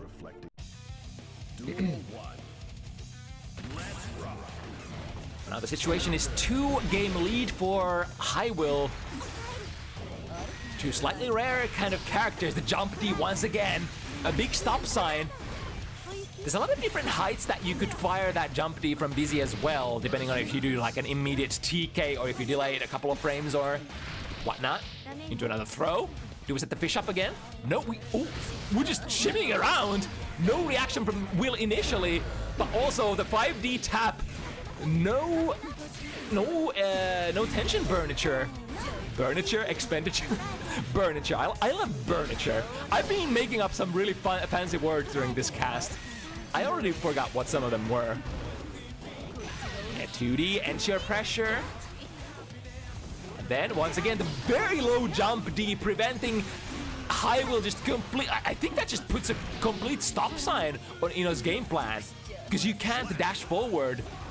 I mean, Ino doesn't have a normal dash for one, and your forward dash would take you airborne, so would slam you straight into the jump D. A really great defensive measure. Ooh, goes a little bit too close. HiWill ready to go with a reversal throw, reverse the situation, break the wall. Ino's routes have changed a little bit as well past couple of batches because of the sort of the, I think the primary suspect is the sort of altered momentum. Oh, okay. A little bit of chip damage, a little bit of more chip damage. However, Chidz is ready to block all of it. Had enough resources. The chestnut will take the guaranteed punish, don't even need to try to throw. Ooh, slowing down the frames! And the custom combo misses the ice spike finish. Really nice snipe there on the landing frames. 2S was it, or 2D? But now, this could be a kill. No super would have or wait, no, I was looking at the wrong column here. Chidz is actually, of course, the right side player. So working with all the resources that they had that time. Important win here. Even though we are at the very start of this set, it's always important to not let your opponent run away with the lead too early, because that can have negative consequences in terms of your mental state. If you're down too many points, it can make you sweat, it can make you feel desperate. So it's a huge mental boon in order to stick to your opponent to some extent. The chestnut still a very interesting, a very strong close range pressure tool. Has a little bit more counterplay in the modern patches where it is affected by FD pushback now, where it wasn't before. Ooh, that's a big one. Starts with the 5 heavy. Keeps it short and simple in order to loop the pressure. And now we cash out. We still have 100 ready to go. One more mix up. The claw, the left-right fish is the mix of the choice here. You of course have, just like Ino, you have a lot of different kinds of setup types that you can do. I can't even remember all of them because, you know, it was just during the couple of first weeks that I browsed around with this character. Ooh, the chestnut loop. Not quite the endless loop anymore. Much more interaction there from the player or from the opponent. Ooh, into too far. But stroke the big tree, beats out the jump D once again. There is nowhere to run to. The jump D can't push the opponent, or can't push the dizzy back anymore. If your back is against the corner already. Found the small hit. Guard crush with the fully charged 6 heavy. Ooh, comes down with a jump K. Interesting. Ooh, nice angle there. Dives straight under the low fish. And finishes this round with style as well.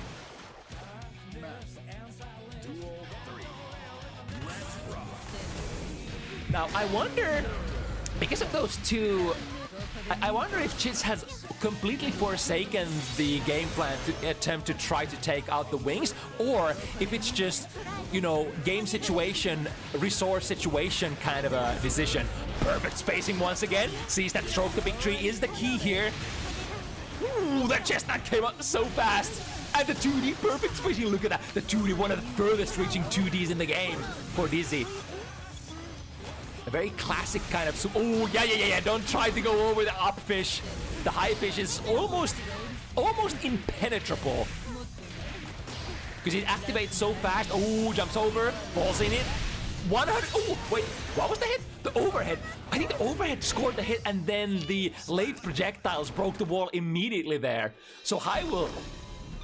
Really good presence of mind. That's like a double checkmate. If you don't get the initial throw, then you can still, with your 100 meter, you can RC and go for a high-low mix-up, and if that hits home, your opponent is dead because it's gonna immediately break the wall, right?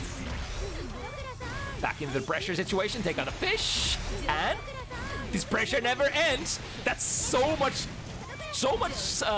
risk there. Although I guess this is maybe not one of the premium. Oh, that jump D was probably one of the most precarious jump D angles I've ever seen.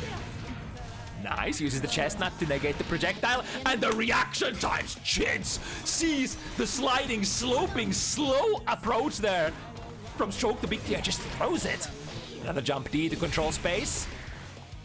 Jumps up, oh, but still gets tapped by the 6 heavy into But wait, was that both players going for the super? No, that must have been a 6 heavy. 6 heavy looks a little bit like the command grab super from, you know, right? It was just Chidz doing the reversal super for the first time, by the way. Yeah, we don't see a lot of Michael Sword in this matchup so far, by the way. It would be another fast kind of tool to just cleave the screen immediately. But I wonder what the rationale is. I guess it can put you very vulnerable against Stroke the Big Tree, which is probably like rather prominent tool in this matchup. Right, from a throw, what are we gonna mix with? HiWill with a lot of resources. No reversal this time. Ooh, we'll be able to backdash. However, I think there should be enough frames to air dash over still, maybe. Or maybe not with the slowdown frames, unsure. The jump D once again prevents any kind of air option from coming through. Chestnut once again, also grounding HiWill with a cool combo. The massive finishing damage from the Ice Spike. Chidz, instead of going for a small combo, Presence of Mind chooses to go for the massive or the maximum burn combo route instead. Mankind knew that they cannot change society. Yeah, of course you would probably have to, like, if you're contending against the command grab super of Ino, you would have to have a relatively high angle and probably punish it on the way down. It really, another thing that, another kind of tool that depends on timing and the spacing. Jump D from Dizzy doing so much work. Ooh, but HiWill staying airborne as much as possible. Don't touch the ground. It's lava, or in this case, complete ice. Ooh, interesting angle once again. 2P does get an initial combo, but the opponent was airborne, so no easy conversions available. Backdash putting HiWill back into the space, or the footsie's distance. Oh, even the Stroke the Big Tree is affected by the momentum change of the ice floor. So it does definitely play a part in this matchup. You could maybe say that once the ice physics are applied, ooh, try to go for an immediate blue wild assault. However, Stroke the Big Tree a little bit faster. Speaking of the Big Tree, that do be stroking for a lot of damage, and will got the hard knockdown as well. Mix-up time, 100 meter on the opponent. Understandable, HiWill chose to not engage with the opponent because there's basically nothing you can do if the opponent wants to do a reversal super PRC. You just have to forfeit your turn. So trying to play it a little bit more neutral-ish. Stroke the Big T once again, the tool of the trade to beat that jump D. We're gonna be in the right place, missing a 6P, dangerous, dangerous. Here comes the guard crush from 6 heavy again. A small little left-right. However, I think because of the type of the mix-up it was with an instant air dash, it just puts you a little bit too far and was hard to convert successfully for Chidz. Here's the reversal super. I think the first one of the set, finally putting the option on the table. HiWill, 2P, initial whips. A rare footage of Michael Sword coming out and getting value. Setting up the ice floor. Yeah, you're gonna be sliding into the completely wrong direction here. Apply it again. You're slipping and sliding on nothing. Looney Tunes kind of shit. As Chidz evens it out 4-4. Yeah, I think Chidz hasn't really favored the ice physics too much yet, but now the further we've gotten, the more value he's been getting out of it.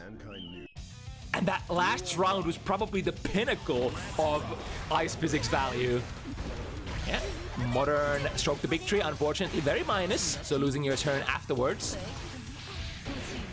Oh, but still in the mix-up position. Wall breaks a little too early, would have definitely loved to have that 50 meter there.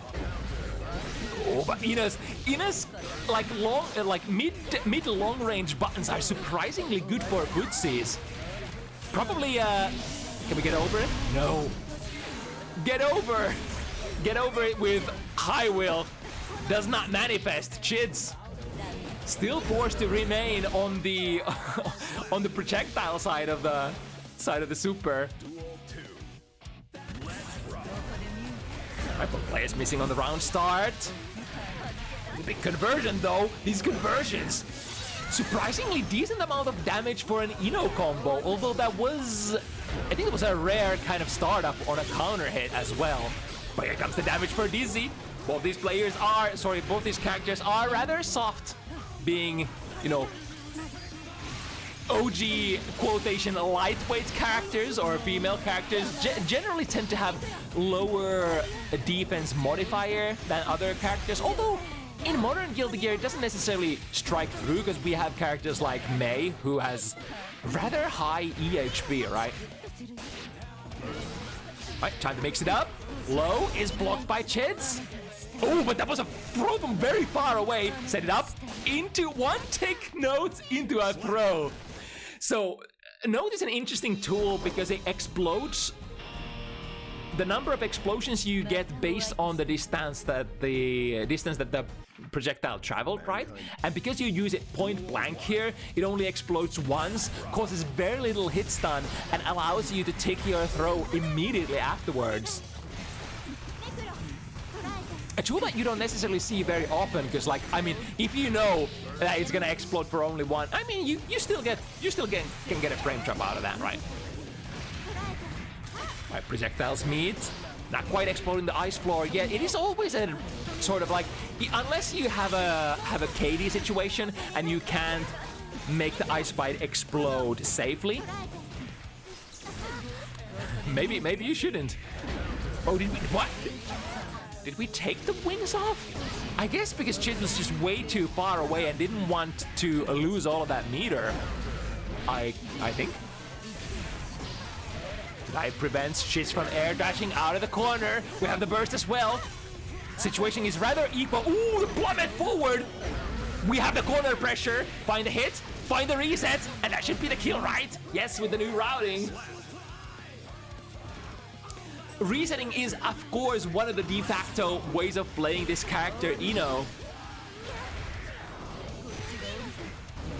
Because almost every time when you land from your float dash or your what do you call it? Your float dash? Well, whenever you land from your like jump in mix-up, yeah, that you perform with your dash, you have an opportunity to go for a frame trap or just double it up. Another time where the command grab just doesn't land. Chidz has been very, very adamant on not letting any of those land, or perhaps just, you know, opting to use up back as one of your go-to defensive measures. Understandable, because like you don't really have a lot of other measures. Her backdash is like not the best either. Finally finds it. Has been basically solely spending all of the meter for the past like ages and a half on that super, and finally finds the target grounded. Of course, it's the type of command grab super that you can't jump out of post flash. So every one of these times where the command grab super whiffed, Chidz was already jumping out before the super went online. It's a tool that can force your opponent to act. And on a character, like a mix-up character like Ino, that's pretty decent value. The threat of that super potentially forcing your opponent to scramble, to struggle, to try to jump out or press buttons, whatever their go-to means of defense is, and then you frame trap them instead. And we have that tool on board once again. We could land into plus frames from the Mad Love. Chidz using a little bit of meter here to buy the real estate. Do we get the combo this time? No, not quite. I mean, you get a little bit of a combo here. I feel like 6 heavy from a lot of resets. Do you know how to counter this? Yep, that's one of them. And a reversal command grab. This is not a true reversal tool, I think. Or is it? It's in the way. Maybe. I don't actually know. If it's a reversal, it of course no, it can't be. It can't be. No way. That's not a true reversal. I'm smoking some heavy stuff here. Alright, with the combo, dropping it before we go into the double up, and now it's gonna deal even more. This could actually be a kill. Bam bam on a soft target. Not even with wall break, huh? I think that one of the reasons why HiWill has been resetting there in the wall situations is that they're trying to look for that double up that gets them the round immediately without having to interact with your opponent again. But unfortunately, if you sort of misjudge the... Oh, here we go. Chestnut loop. Able to jump out. Switching back, positions back and forth. Because of how... There's a lot of difference between how long you hold your forward dash as Ino. It's because it's gonna send you soaring on a slightly different angle. And the throw here is gonna be enough here for Chidz. This is, in fact, one of the last moments to strike for HiWill is at 6 points here. Dash under? Didn't dash quite early enough here. Up by the floor, however, HiWill is already ready to ignore all of that. Dashing forward, the deep air dash, or rather float dash. Nice, the timing to try to counter the back dash, which has been one of the go-to defensive tools of Chidz if we are mid-screen. Mid-screen, of course, it's the backdash. In the corner, it has been the jump. Both players with fully charged meter bars. Ooh, just immediate wall break. Wait, is that that's a multi-hitter? And that combos as well. Is that it? That's gonna be a nail on the coffin. HiWill taking the set 7-4 with basically command crab connoisseur kind of Ino gameplay. I mean, we did talk about how much Ino can utilize that meter for all sorts of things, but, you know, player expression is a thing.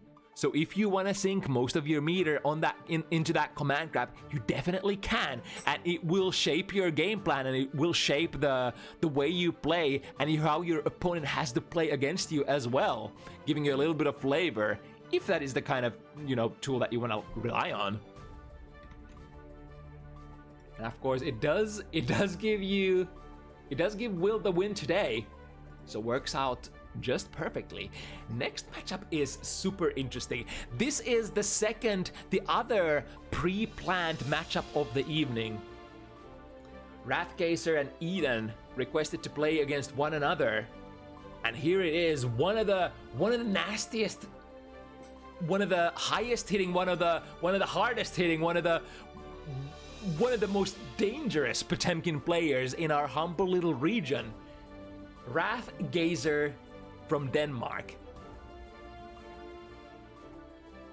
Never seen before on Bounty Hunters, and I expected this to be quite a slugfest. I mean, of course, Potemkin, especially in the modern patches, I mean, in Guilty Gear Strive overall, is quite scrambly kind of character.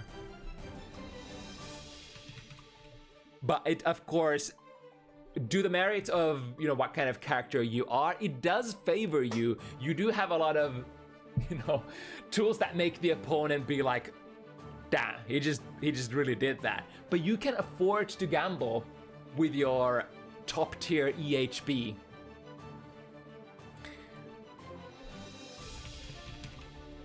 Let's get word out to Wrathgazer and Eden. I think Wrathgazer is already in the lobby. Oh, never mind. Eden is here as well.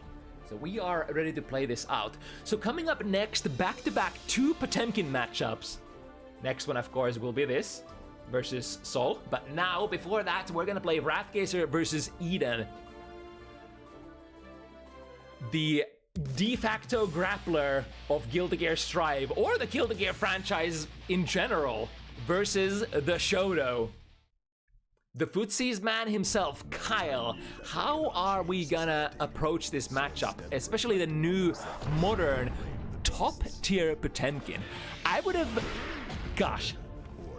Has it... How many years has it been? It's been... Last time since we called Potemkin top tier was back in Accent Core, right?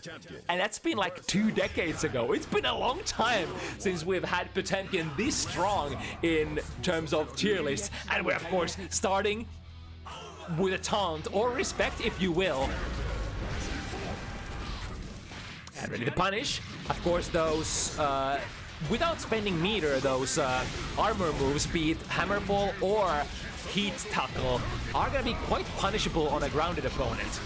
But you could, oh, interesting, you could combine it with the use of RC and reset your pressure like so. And that looks kind of like a very tricky situation based on the angle that you can build yourself.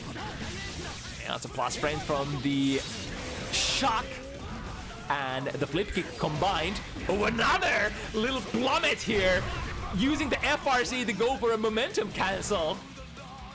And a character that has mobility problems can probably utilize that to very, you know, a lot of, what's the word I'm looking for? Can probably derive a lot of good value out of that. However, perfectly placed 6P, the elbow of the king, takes the big grappler out of the sky. Equalizing the life situation, Potemkin is still probably higher on life here, but for how long? What is this combo we're working with? To the other side, Matrix Dodge, RC into RTL. That's one of the fanciest combo I've ever seen from Kai players. I think that was probably a ad-lib combo as well. Frame traps into Sacred Edge, successfully, mind you, too. Backing off a little bit. Don't want to be too close to Potemkin if possible. Although if you are too far as well, your fireballs become very easy to react to with the use of flick. So it's kind of a delicate kind of spacing game where you want to stand as Kai. Once again, the heat tackle into RC finds the DP. The player is fighting for the... Oh, that's a big one! Electrified counter hit. Went for some sort of FRC here, which ended up making Eden drop the combo. Here comes the jump heavy counter hit though. Combo that with the jump D. Back Mega Fist. Ooh, there is something starting. It is the armor move, and Eden wasn't able to stop the momentum.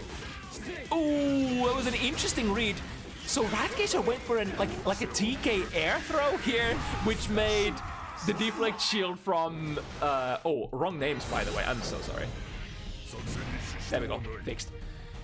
Made Eden with the with the deflect shield initially very interesting.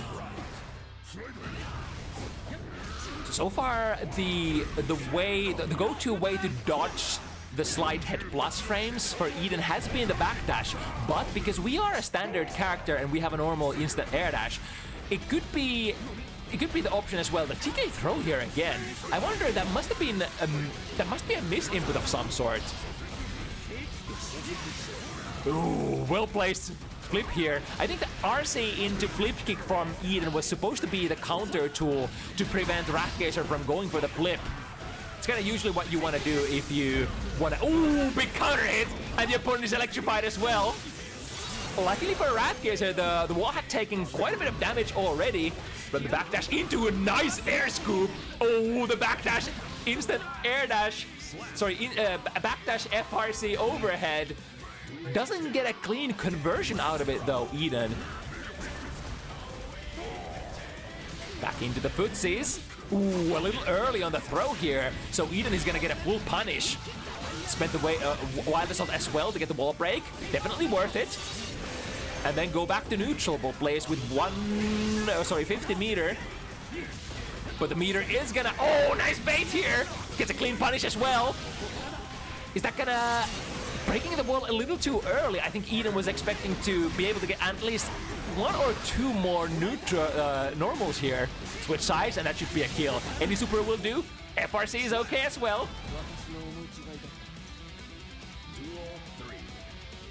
And then, of course, one of the most dangerous, you know, starts to a round when you're playing against the Potemkin, the round start.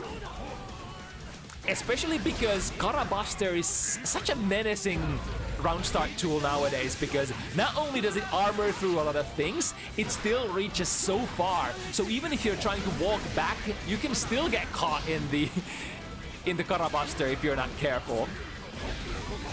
Ooh, produces an extra strike with the use of Retro RC. That is definitely one more option that you can use if you have more meter than the Potemkin player, or if you just straight up have 50 meter and are willing to deposit in. Oh, but off that thought we get a counter hit. The FRC tried to draw out the last burst. Where does it come out though? What? What in the name of the DP?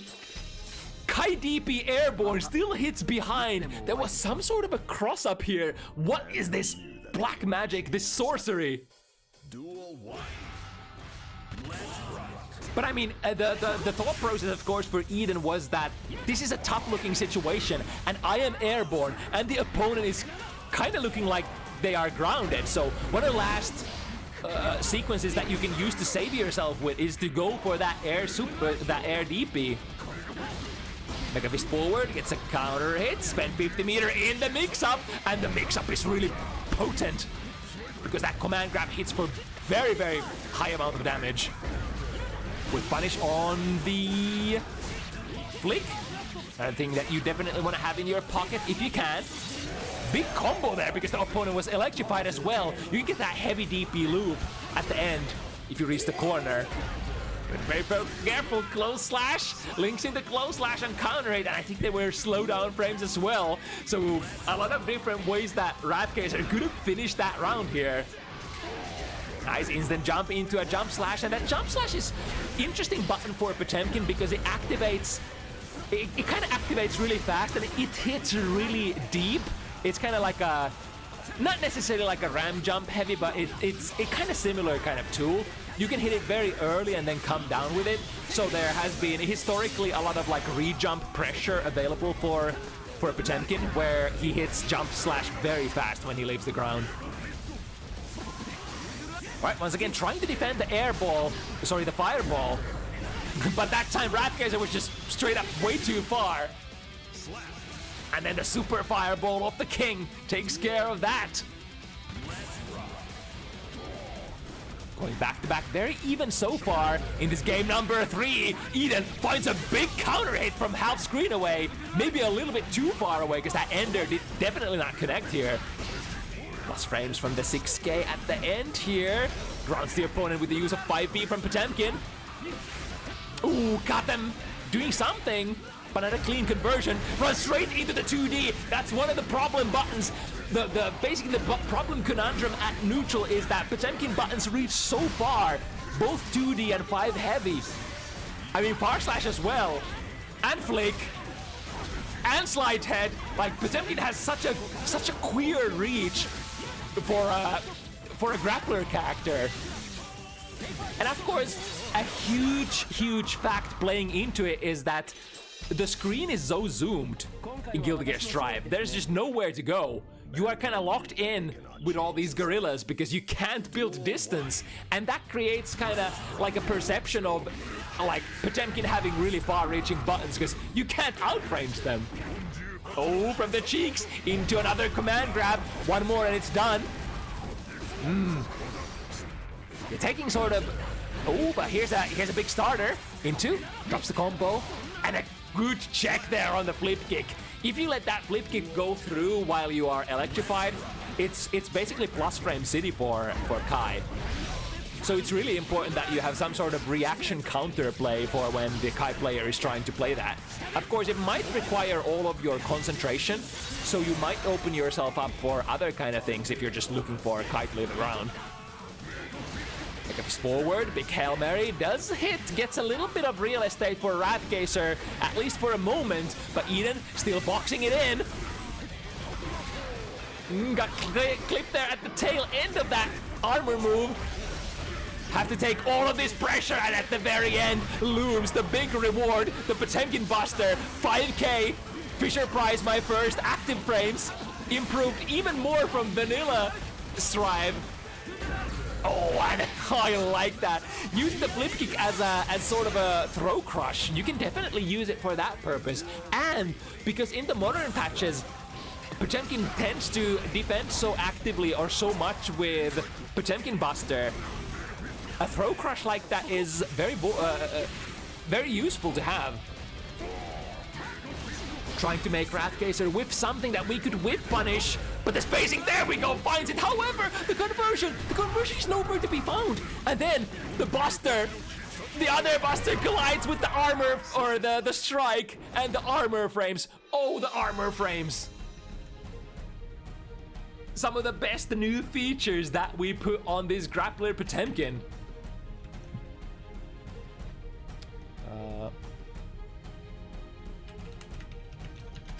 Unfortunately, we're gonna have a first DC of the day. Does happen if the players get Strive Earth moment.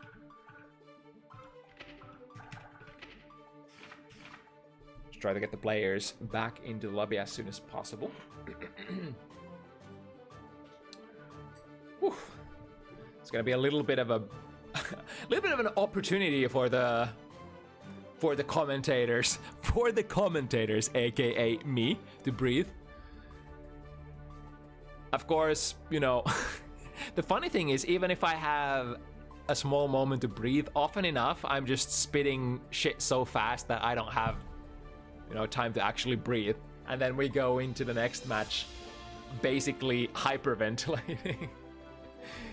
Anyway, even Steven situation, 2-2 here.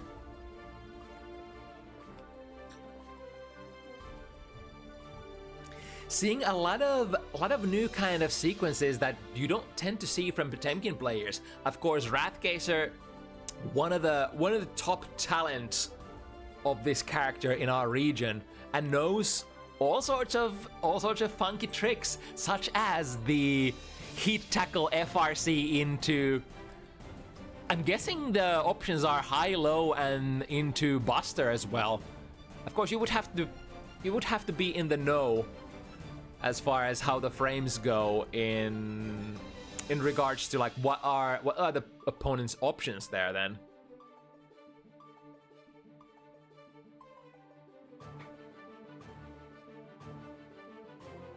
But I mean, the best of them are often like the high-low is just gonna be airtight. You just have to guess for that, and then on the throw, you'll just have to guess for a jump. If you try to mash, probably can't do it because you have a couple of extra frames to activate your armor. And then because your throw invulnerabilities are like 5 frames, if you try to strike into it, then it would just collide with the armor frames and you get caught. So, sounds like a... I'm already, without knowing anything about Potemkin of Season 4, I'm already talking myself into this, like this conundrum where I see the sequence that Wrathgazer has been playing as really useful one. Anyway, let's get this room back on rematch. I believe that was Eden taking that point. So having a 1-game lead here over Wrathgazer.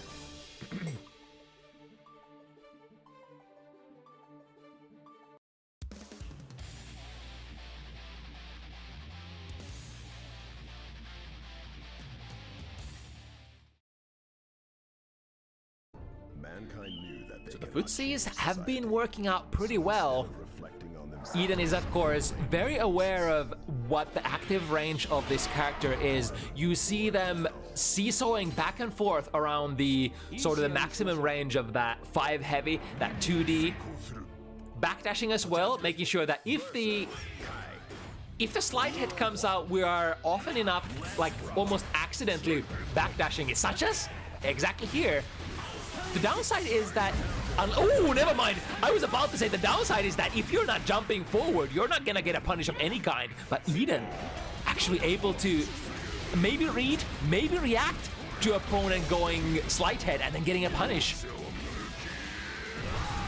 Big Buster here on Wake Up actually cashes out. Interesting. And once again, this FRC into a flip kick. I guess if you use that in a specific spacing, then the flip kick is hopefully optimally gonna go over the potential flick that would come out against the fireball. Or because you're performing it so fast, your flip kick just activates faster than the flick could. Unsure. Got them low. Ooh, able to finally build enough distance to get out of the loop. And the whip punish here, Eden. This is the gameplay that has been winning even Eden a lot of rounds. What was that? That trade? Bouncing against the wall, getting a pick there still. Wrathgazer just barely whiffing with all of those buttons. You know, this, like, Eden, even if he's airborne, even if he's on the ground, just playing perfect distance here so that those those 5Ps from Potemkin won't be able to anti-air either. And a clean air scoop puts Wrathgazer in the right corner. There's the burst as well. There was no question to be had. If Wrathgazer wants to play this round, the burst has to happen. But there were a couple of different universes where Wrathgazer might have actually not wanted to, might have not bursted there. Maybe it does not matter though, because we're mixing here. Ooh, we'll be able to see the burst. However, Goldburst pushing away so much and being only -4 won't be able to get any sort of punish here. Activate the dragon. Breathe, lightning. Oh, I'm frame trapped. Are we in the? I was about to say, are we in the infinite territory, or was that patched out already? Does Kai still have the infinite with like 2 heavy and a flip kick? I forgot. Oh, and a great showcase of how much this install super can do in this particular matchup. You get so much move speed, and move speed is very valuable against like when you're trying to make whiff punishes happen. You need to space yourself so far away to begin with that it can be hard to get there. Case in point, right there. Eden managed to backdash the slide head, but then you're so far that there's probably no punishes to be had anymore. There we go, nice. This time going for a counter poke instead, because it was a continuous barrage of Potemkin 2Ps coming in. The tail of the tape, of course, for Potemkin is to try to force your way in somehow. Hopefully, preferably, not spending too many resources to get there, such as, you know, gambling on a heat tackle without the use of meter. And if you do get there, oh, hello, oh, that's a guaranteed buster, and that should kill, right? Yep, gotta deal so much damage with that one. That's so nasty. If you're What do you even do? If you're backdashing or if you're jumping, you're in a really horrible situation when that like drift downwards comes out from that heavenly Potemkin buster. But I mean that's kind of what Potemkin is all about. If Potemkin gets 100 meter, you're just fucked. That's kind of like the design of the character. That's why the struggle sort of for Potemkin is to try to build to that high amount of meter, because you are one of the best characters who can force stuff with that meter. Ooh, but hold on. We got a counter hit conversion here. Ends it slightly prematurely to put the lightning on the opponent. Ooh, tried to swap the flip kick out of the sky, and now the sky is gonna be decorated with the potential corpse of Kyle here. Comeback, is it gonna be a kill? Not quite. Eden has a lot of meter to defend with, but what are we gonna use that for? Nothing, we're just waiting for the situation to subside. And the jump slash, it is always the jump slash, hitting so deep. And that was not even an offensive position to use it. Usually we've seen Wrathgazer jump canceling into a very early jump slash, but this time they were jumping backwards instead, and it's a huge difference depending on where your jumping momentum is. It's one of the go-to sort of methods of defending your space for just about any character. Jump backwards or instant air dash backwards and use one of your best disjointed air buttons, if you have any of those. And or a button that can just reach deep and far away horizontally. Right, not letting Eden run away with a decisive lead here. Right on the opponent's tail. One game away. Starting with a neutral jump, setting up the electricity, and then as long as you keep it tight, there is of course no easy way to RPS out of the pressure. And I want to say, like, pressuring Potemkin is way easier than in maybe previous patches, because let's be honest, like, do you feel this way? Armored Potemkin Buster is not nearly as nasty as like backwards Mega Fist that goes airborne on literally frame 1. I mean, feel free to disagree, but I think at least I've had way more success pressuring Season 4 Potemkin than, you know, the Potemkins of yesteryears. Right, from the Buster, Eden, what are we gonna do with that meter? RTL is, of course, you know, whenever Potemkin doesn't have meter himself, you could do like a really hard read and just RTL on reaction to that slide head, which is what Simppi can do as well. Options are many. Sweeps Eden out of the sky. Able to get into the preferred spacing of Kai. Ooh, sticking out the leg here, 2K, which will be beaten by the armor frame. And the DP, big gamble. If you miss here, you're probably dead. But if you respect, you're probably dead as well. So take your pick. Perfect spacing here for Garuda. And I think... So Garuda is also considered a projectile this patch. So FD will basically not do much as far as I understand. Big counter hit cancel. Ooh, and we got that optimal ender as well. Look at Wrathgazer's meter though. We have so many options. Run into this. So much advancement. And the mirror is still coming. Was a little bit cautious trying to double jump there because the Potemkin bot, the Heavenly Potemkin Buster might have been a big stop sign to catch you unless you go too high. Ooh, wait, that was actually great whip punish here with the use of 2K. To the other side. Oh, cross up. I'm surprised. Wait, has Wrathgazer seen that mix-up before? Too heavy, big counter hit. Yep. Back does the slide head. Caught them with a bar slash.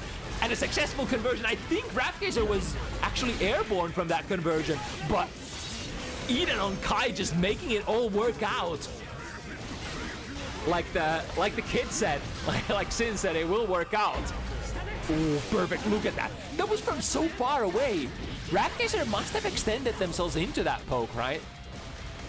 And now looking for one more hit. Chip damage is an option as well. Was that an air throw? Or was that actually a jump D that Eden meant to do here? I guess we shall never know, but that's the better option, right? You would always rather take the strike rather than the throw. Supposedly? Unless you're working with an air normal that just does not convert very well. I'm unsure how raw jump D actually connects or converts. Usually converts pretty well because you can air dash into like jump slash, another jump D, something like that.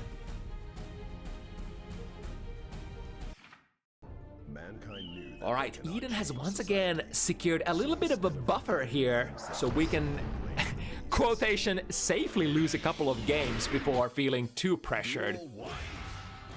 Because let's see what Wrathgazer has to say about that. We're going very aggressively here.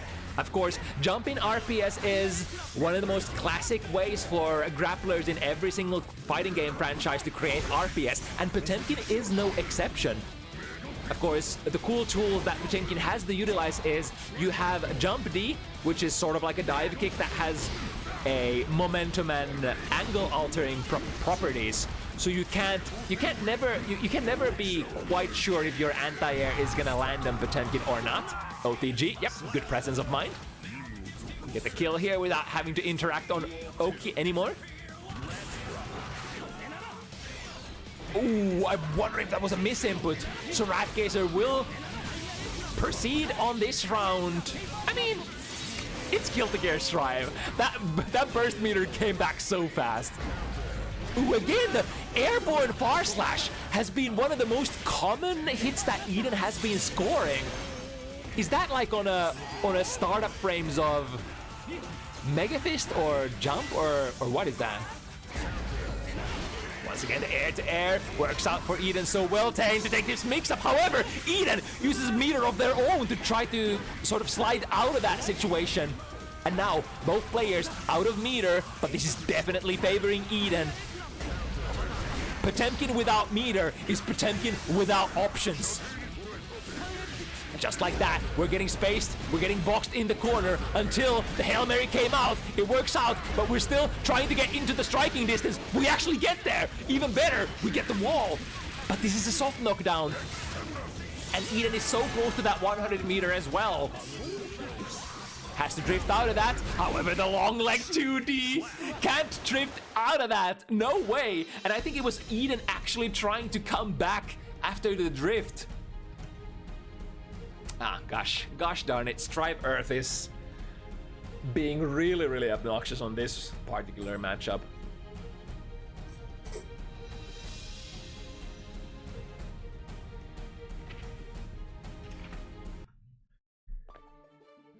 Luckily, it's still not a point where the match will be decided completely. Even if Eden wins, there are still matches to be watched. Eden is playing really well, by the way. Going into this, you know, based on what I've seen from these fellas, I was expecting that, man, maybe Wrathgazer is actually gonna sweep this. However, Eden seems really adept at playing this matchup. I would go as far as to say, ooh, that was a big hit here for Wrathgazer in this round, by the way. That round was literally from that. Wait, was that maybe that was a sandbag, actually. I think they might actually be sandbagging, because I see Eden typing. Yeah, I think this is actually maybe a sandbag, so we are not gonna miss any games, I reckon.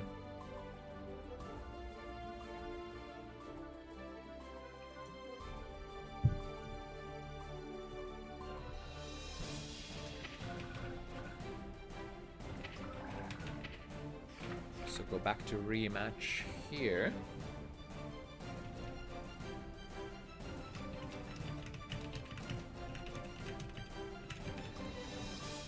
Let me actually confirm from the players if that was a sandbag game.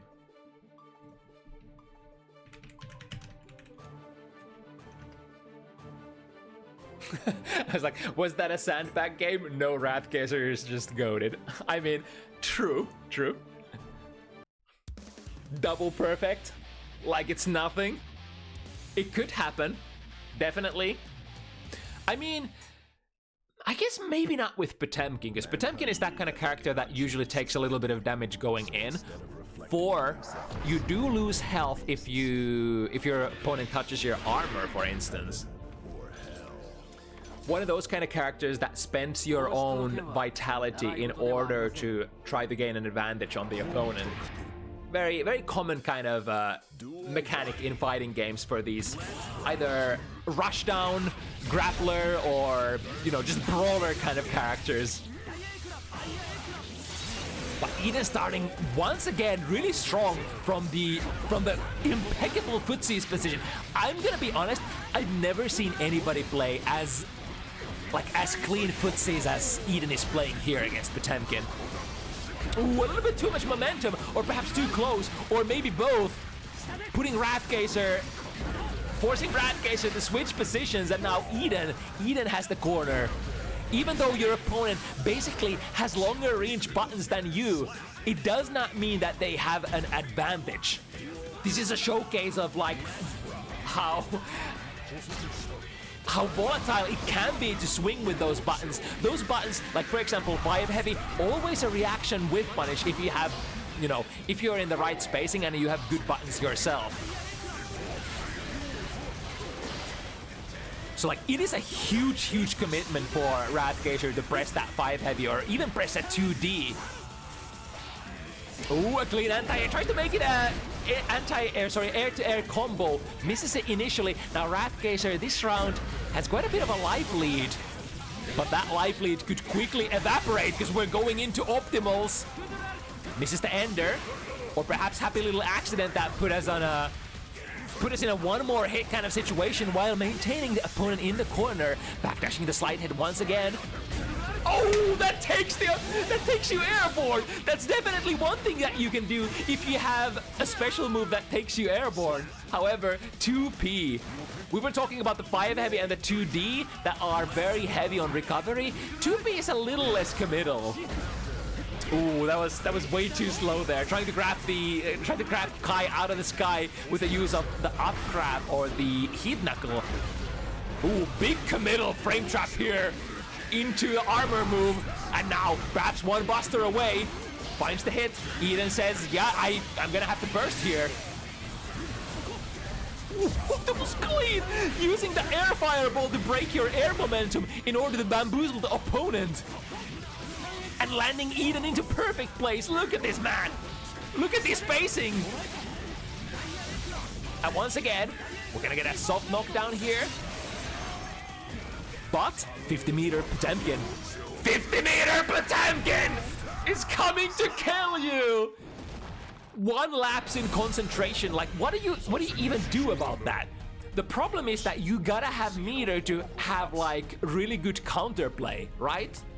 Because if Potemkin burns meter, the only way to survive rather low risk is to burn meter yourself as well, oftentimes. Especially when we're playing options such as the armor move into FRC. Mankind knew that they cannot change society. Because at least then you have an option to touch the armor with one of your pokes, one of your jabs, maybe even, and then on reaction go Red Roman cancel, produce an extra hit, and beat the opponent's armor move like that. Ooh, good catch on the backdash. Not quite getting the full combo here though. Trying to get an instant air dash punish this time, a little too late. Gotta be quite on point in order to get an instant air dash punish on that slide head. And it becomes a little dangerous if Potemkin once again has meter. Because you could see a slide head RC into an anti-air instead. A very, very classic kind of Potemkin maneuver. But now, we were talking about a lot of things while Wrathgazer has actually managed to get a lead here. I mean, the lead for Eden was no more than a couple of games. And not only has Wrathgazer been able to get that 2-game lead back, but also has gained a round lead here on the 5-5 situation. Let's see what Eden has to say about that. Lost frames out of the 6K into armor. Spent RC. Ooh, can't get an extra hit there. Potemkin is coming in like a freight train, and this will force the break on the wall and force Wrathgazer into a 1-game lead here. Just like that, 3 games in a row, and you are looking at a checkmate. The momentum gets shifted so fast, the fast pace of the match as well. Couple of mistakes. Eden has been playing so tight, but now those Hail Marys are coming in from perfect angles, perfect timings. You know, a heat tackle. What are you gonna do? You're striking into Potemkin, and heat tackle comes out, catches you, knocks you down, and then you're guessing for your life.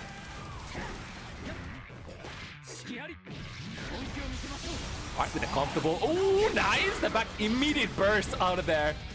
But will Wrathgazer be able to get any real estate out of that? And that's a whiff punish. Yeah, 6 heavy. Not even 5 heavy. 6 heavy has extra recovery. And Eden takes it easily. But we're still not done. You make one mistake, it could be a run back for Potemkin. Especially since we're getting kind of close to that 50 tension threshold. We'll be able to secure it safely though.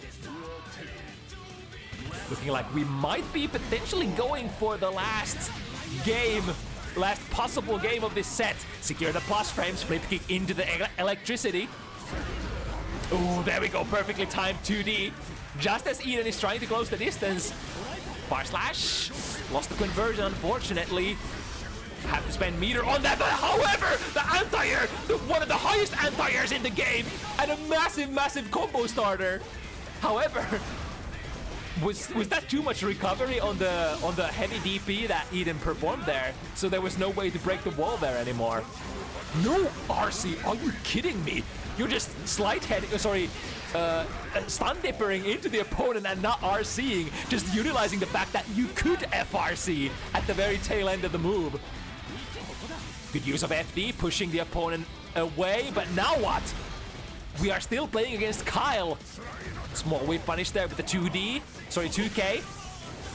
The fireball could be the killer here. Or the 5D taps it for great justice. Basically, commitment of your life once again. I mean, there are a lot of stuff like that in Strive. It's like, if this 5D connects, I win. If this 5D is blocked, well, shit.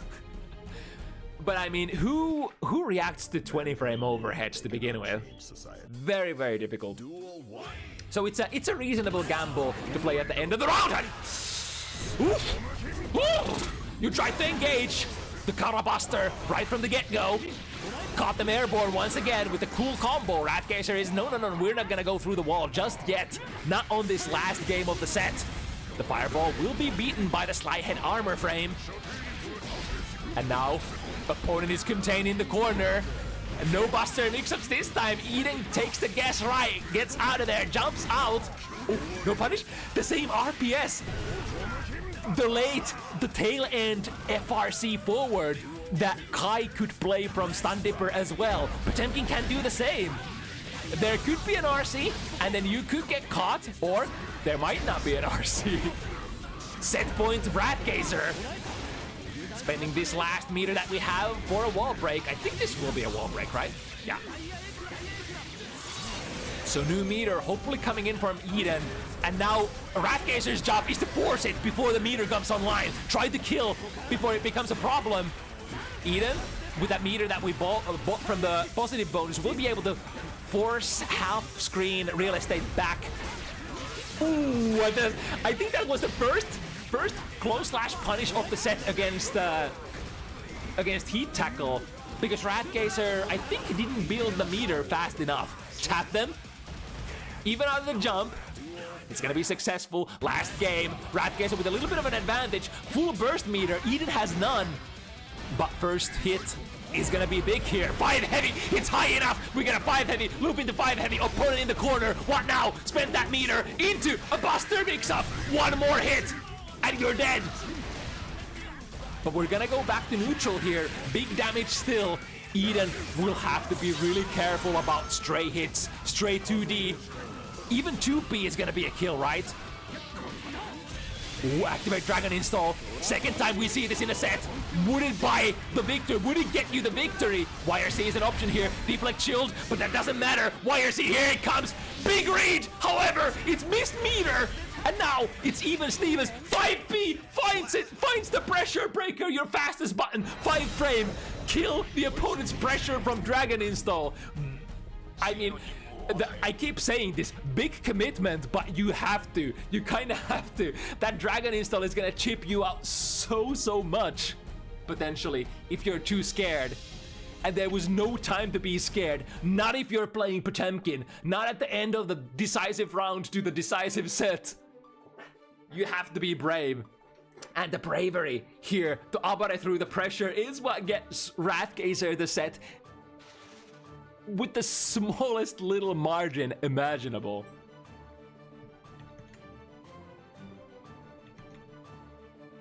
A very worthy introduction set or debut set for Wrathgazer to Bounty Hunters. Absolutely perfect. God, the sets have been so good today. And we have a couple of more, 3 to be exact. And it's gonna be the other promised Potemkin matchup. We're gonna dial down the tempo here a little, because I think this would be our only rookie matchup of the evening. So it's gonna be Simppi Potemkin versus BlackRaven Saw. Interesting thing here is that both players have been... So the conundrum for the players is a little different. Simppi has been shopping around for a character that they would like to play, they would vibe with. Whereas this is a rather new acquisition in terms of sub-characters for BlackRaven. Nevertheless, both players playing a character that they're not necessarily the most acclimated with. Still, 2 very hard-hitting, very entertaining characters. Lots of potential for all sorts of scrambles here.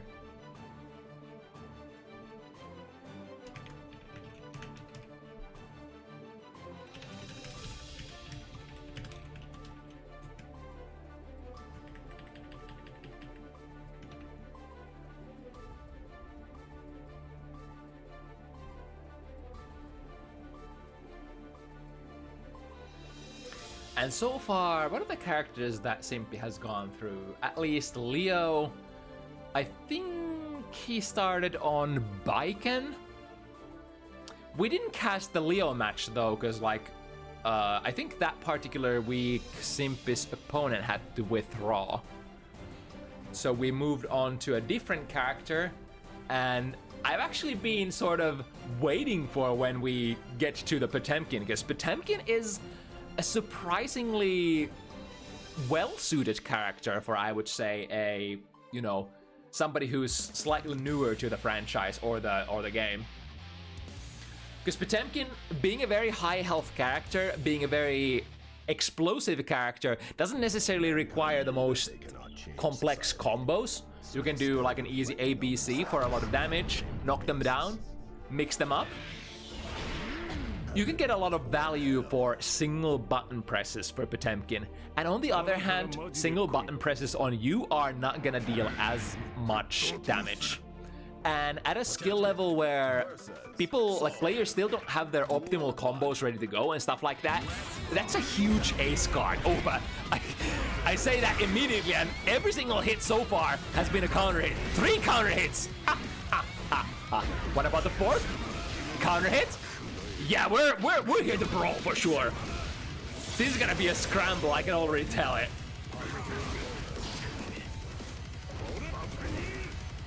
Minus Fafnir, still waiting for the opponent to make some sort of a move. It requires a little bit of understanding of the frame data here to know that no longer is the, like when you end on Fafnir, no longer is it opponent's turn, technically. I mean, the spacing might change the conundrum. Ooh, nice, we got a clean hit bounce combo here for Raven. It's gonna be a punish, tried to go for a slightly... I wonder, Close Slash is not a true punish there with against forward Mega Fist, right? It's only -6 or -6. So you would have to take a P or K punish. All right, RC, we got one of those quick 1, 2, 3 combos.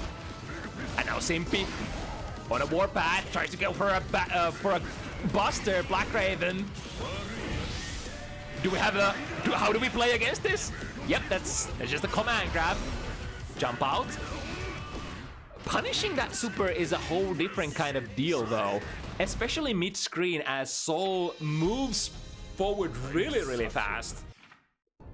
So if you would like to punish that one, you'll probably, like there has to be a certain amount of distance between you, or you would have to have like really specific kind of punish sequence in mind. I think Potemkin might be able to go like TK jump D maybe? No, that might be dangerous because you could still land into the armor frames of Heavy Mop Cemetery, right? I'm not actually sure how to punish that move myself. Damn, I'm gonna get knowledge checked if, you know, if a Sol player performs that on me. Nice, yeah, this time we got the right punish, 2K2D. I mean, Hammerfall you can get a closeless punish, right? But forward Mega Fist is slightly more, or rather slightly less punishable. Mega Fist forward, we got the hard knockdown, or rather a soft knockdown, but still able to push Ulti afterwards. I got command grabs as well.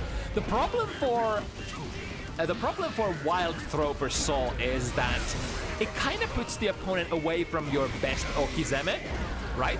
Oh, we actually had frames to press too heavy there. And that was actually like way too much juggle. 6P won't be able to activate, or rather, maybe will, but the ground vortex will go under it. 6P again, ready to whip punish it. It's a massive amount of recovery on that tool in the modern patches. 2S, one of the premium play footsies tools for Mr. Bad Guy. Actually, one of the few buttons that you would like to press on a regular basis at neutral. Good disjoint, defensive button, really fast recovery. Although in this kind of matchup where Potemkin is probably gonna be the guy who presses the buttons initially, you're probably looking for more whip punishes. Optimally, of course, you know, when we play different kind of player levels, the strategies might change a little. The meta game might change a little. Ooh, close slash. Maybe try to go for instead of Mega Fist forward or Mega Fist backwards. The thing is, like, Mega Fist backwards, even though it moves you airborne really fast, it doesn't really protect your hurt box the same it did previously. Is this a punish? No way. That's an actual punish against too heavy. Wow. Did Raven know that? I didn't know that. I mean, you often don't see 2 heavy not cancelled, but it could happen. It could happen for sure. And now with that 50 meter, what are we gonna do? I mean, we've seen 2 heavy mob cemeteries so far, so I'm cautiously hopeful that we're gonna see some wild play still. But Raven blazing forward with 3 in a row. Of course, to give it a little bit of background story how this matchup came to be, Simppi's opponent had to give up the match on a short notice, and I was trying to figure out, like, all right, who would be a good match against Simppi? And generally, if BlackRaven was playing their main character, it would be a huge no-no. But because this is, you know, such a low-level alt, I was like, all right, maybe it's gonna work out. And now, oh, the multi-hit, the multi-hitting 5K actually activates fast enough. I mean, it is a quite the fast move. 5 frames for the first hit, and then 7 frames for the second hit, I think. One of the rare hits that can actually, like, on a single press, break Potemkin out of his armor. But you do have to be close enough so that the first hit actually activates the first, like, the knee part of the move. And both players swing really, really wild, breaking right in front of Raven. And here comes the drift forward into mix-up. Yep, knows that's gonna be minus, and goes for a buster. That's actually interesting. How minus is that? It is not -5, I know that much. But it could potentially be a place for RPS if Sol tries to, you know, cancel too much into that Fafnir. It is, of course, like changed its function a little bit. It used to be like a delayed tool that cashes out on your opponent's unwillingness to defend themselves actively, whereas nowadays it's a combo tool / frame trap tool, because you can cancel into it. You wouldn't be able to cancel it in the past, by the way. Oh, here comes the actual reversal move. Yeah, that was a Mega Fist to certain kind of direction. It doesn't matter where, but the life disadvantage is enough for Simppi to get on board here. That's what we're talking about. The EHP of this beast. The highest in the game. I mean, only being able to be, you know, competed with between like Potemkin and Goldluis. Goldluis is still quite a lot lower in EHP. And then there's Asuka with Mana Shield, but, you know, it's not reasonable to expect that Mana Shield is always going to be active, right? So, oh, okay, we're taking a big counter hit anti-air here. No 6Ps. We're gonna go for the big money, baby. Close / counter hit is where it's at. And 1, 2, 3. Look at the damage. This is why Potemkin is so well suited for rookie players. You don't need difficult sequences. You can deal massive half health life bar kind of damage with simple basic combos. That's basically like a rookie player's dream, is it not? And powering through with the use of the armor move. Trying to defend there. Oh, and from the scramble, we go straight into the buster. And it's even better tool for scrambles in this patch because it has a little bit of armor. The armor does not activate on the first frames, but it's like on, what is on the, is it on the 4th or, I think 4th frame, maybe? 4th and 5th and a couple of frames onward, something like that. Making it technically a little bit faster startup, depending on the situation or how you look at the, like, depending on your viewpoint. Of course, it is still a 5-frame move in its core, Buster. Or wait, is it a 5-frame move? I'm pretty sure it's a 5. Yo, Raven with the high-level counterplay, reaction throw to Hammerfall. Like, we played a hella high-level set earlier, and we didn't even see that once previously. Although, arguably, it is a hard reaction, and a lot of Potemkin players are probably looking to RC, FRC, or do something like that before you get to that throw range, right? But if you're just letting it rock, if you are basically trying to make the opponent block the armor move and then RC afterwards. The counterplay against that is throw it. Don't let it land on you. Counter it into the corner. Now with the pressure, good 2K. Forward Mega Fist would be punishable, but you gotta be ready to punish it. It doesn't matter if it's minus. If you're not ready to press the right buttons, the sages said. Yeah, bar slash is still too slow. You would need a K type of move, I think, here from Mr. Bad Guy. And misses the throw. We got a little bit of a punish here, a couple of jabs, but still working with. Oh, that works. Mega Fist forward, switch your positions. Fafnir RC, keep up the pressure, buy even more real estate by spending all of that burst as well. No close last 7 frames, too slow. We need 6. I think we need 6. So 2K would be one of those options. Or 5K, that works too. Or this is the other option we could go for. If we're not sure that we can get the punish, if we don't know what the punish is, as long as we know we are kinda plus, we could try to take advantage of that plus frames and dash forward and go for a throw or go for a pressure reset. Just as Raven did here.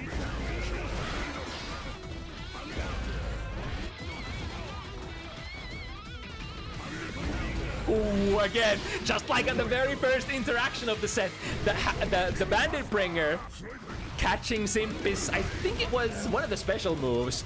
Might have been forward Mega Fist. The hitbox on that Bandit Bringer is pretty... Oh, tried to go for a tap 5D. No, sir, we're gonna mash with the Buster. There is, of course, you know, if depending on what you cancel from a Wild Assault, there might be some vulnerable gaps. Like a lot of better plus frame situations can have gaps, putting you in the danger of getting reversal thrown. Yeah, we have the RC, give up the pressure. Raven still building a decent. Ooh, I think I'm gonna spend the PRC here in order to bail yourself out of the situation. And first, big counter hit. Not quite being able to finish, but any kind of chip damage is gonna be good. I mean, this would be a lot of chip damage, and it actually lands. I wonder if Simppi tried to go for a counter super here or something, but just missed the input. Or maybe had buffered the move already. I guess we shall never know. But the fact of the matter is, like, Simppi did know the counterplay to HMC earlier, right? Trying to jump out. But maybe it's the willingness to actually true punish it, not being content with just dodging it.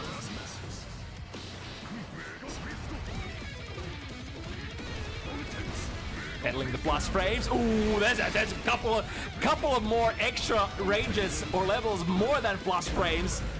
Frame trap into 6S. It's been a while since I've seen actually that kind of counter hit. Into strikes, and again the perfect Abara here with not just the P or K button. I think that was close slash that Simppi was pressing here. No small babies Abara buttons. We're going for the maximum amount. And I mean, technically, if you think about the frame data, right, your fastest buttons are 5 frames. So how bad is it to sacrifice 2 frames and go for a close slash instead? If the reward difference is you basically murder the opponent. Oh, Raven has a good sense for the burst here. The jump cancel, gets a little bit of extra value. Completely avoiding the coming down out of the Heavenly Potemkin Buster RPS, which is basically just jump in RPS. But of course, Potemkin has a lot of airspace to sort of vary your timing when you want to go for the jump D. Ooh, go under, having to block the close slash, and that's gonna be +3. Mr. Bad Guy, one of the privileged few that can boast with a close slash that provides so many more plus frames than a standard close slash. But I mean, you kind of need it when you are primarily a strike throw character. And a close range character, and that perfect spacing there was just enough for Simppi to whip their Potemkin Buster. And then into the mauling position. Need one more. Simppi though has 50 meter, and maybe even more than that.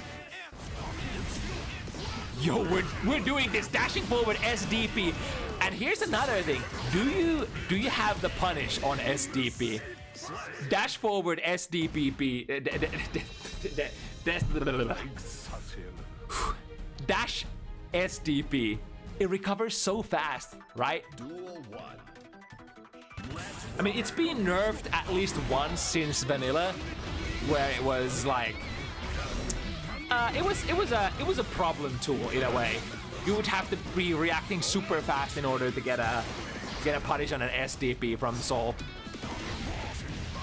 Ooh, there we go, the multi-hits! This time using the 5K. I mean, Raven was using it earlier as well. And it's like, it's a very precision kind of button. You're probably exactly looking exactly for that approach from Potemkin. You're basically saying, all right, you're gonna use Hammerfall here, and I'm gonna dash at you and then press a slightly delayed like 5K in order to get both of the hits.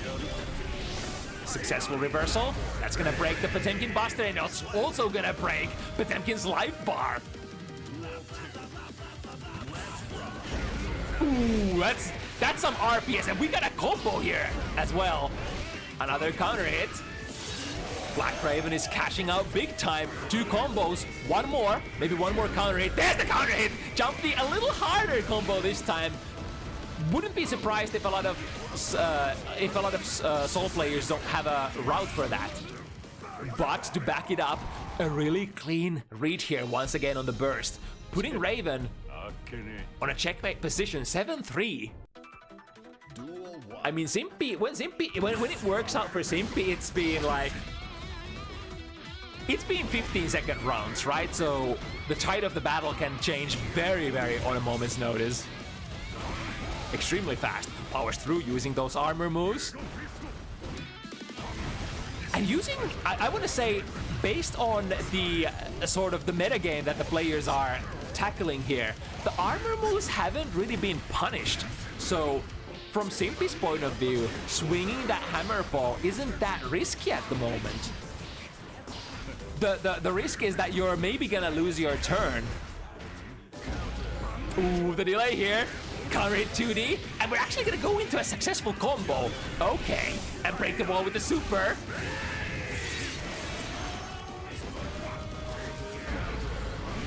Maybe try to do something. Counter hit back to back. Ooh, but yeah, that's gonna be minus for you, and that might actually kill. In fact, this is 100 meter on Simppi. It is actually literally going to kill. And if the Heavenly Potemkin Buster itself is somehow not enough damage, we can RC for a couple of extra hits afterwards too. There we go. That time the forward Mega Fist ended up so close that the throw was actually a successful punish.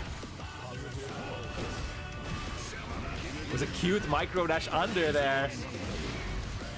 So low profile that the jump slash from Potemkin didn't even have, reach to connect. Right, the armor move once again doing work. Raven notices that the burst can buy you a pressure corner position, so we're gonna buy that. Make the deposit. And then get the round successfully. A little bit of a cost. We go to the potentially last round here. First set point for BlackRaven in huge burst deficit, but it's not gonna matter that much, especially if we're the first one to score the hit. And here comes the positive bonus. Burst is gonna flow back. Look how fast it comes back. Tap that 5D. We got the mix-up, and then the combo. Basic one. Drop it. One more hit. Is that gonna be it? It is! And Raven is gonna clear the matchup 7-3. Another very early acquisition here in terms of sub-characters. But of course, Raven is definitely a more seasoned player, has been playing the game for way longer, therefore has the fundamental advantage going into this matchup, even though we are contending technically with, slightly newer characters for both of these players. Either way, very, very explosive match. Even though you don't have, optimal conversions out of all of those hits, they do end up piling up, especially if a lot of those ring as counter hits. There were a lot of counter hits that time. Who doesn't like brawling? Now, heading into the two last matchups of the evening. The first one of them will be a little bit more technical, as we have some of the lighter hitting characters of the cast. Milia, who's, you know, even though she can do damage with good counter hits, especially in the corner when you go for some of those Artemis loops, but from mid-screen generally not known for her damage capabilities. Same for Jacko. Jacko really... Where does Jacko damage come from? It really doesn't come from anywhere, does it? Especially since Arxis has been trying to remove your damage from like counter hit 2Ds. I guess they gave it back to Jacko a little bit on one of the newer patches, but you know, not really a character that is known to rev up the numbers. Instead, what we have is pressure, mix-ups, set play for both of the characters.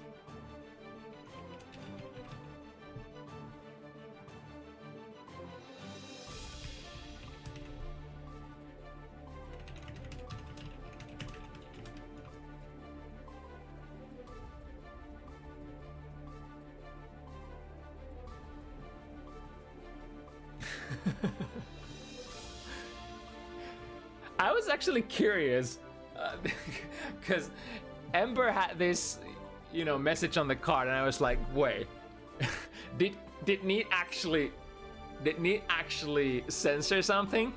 And I went to the sign-up sheets, and what I discovered, you might not believe me. Actually, you know what? I'm not gonna reveal it. It's gonna be a mystery forever.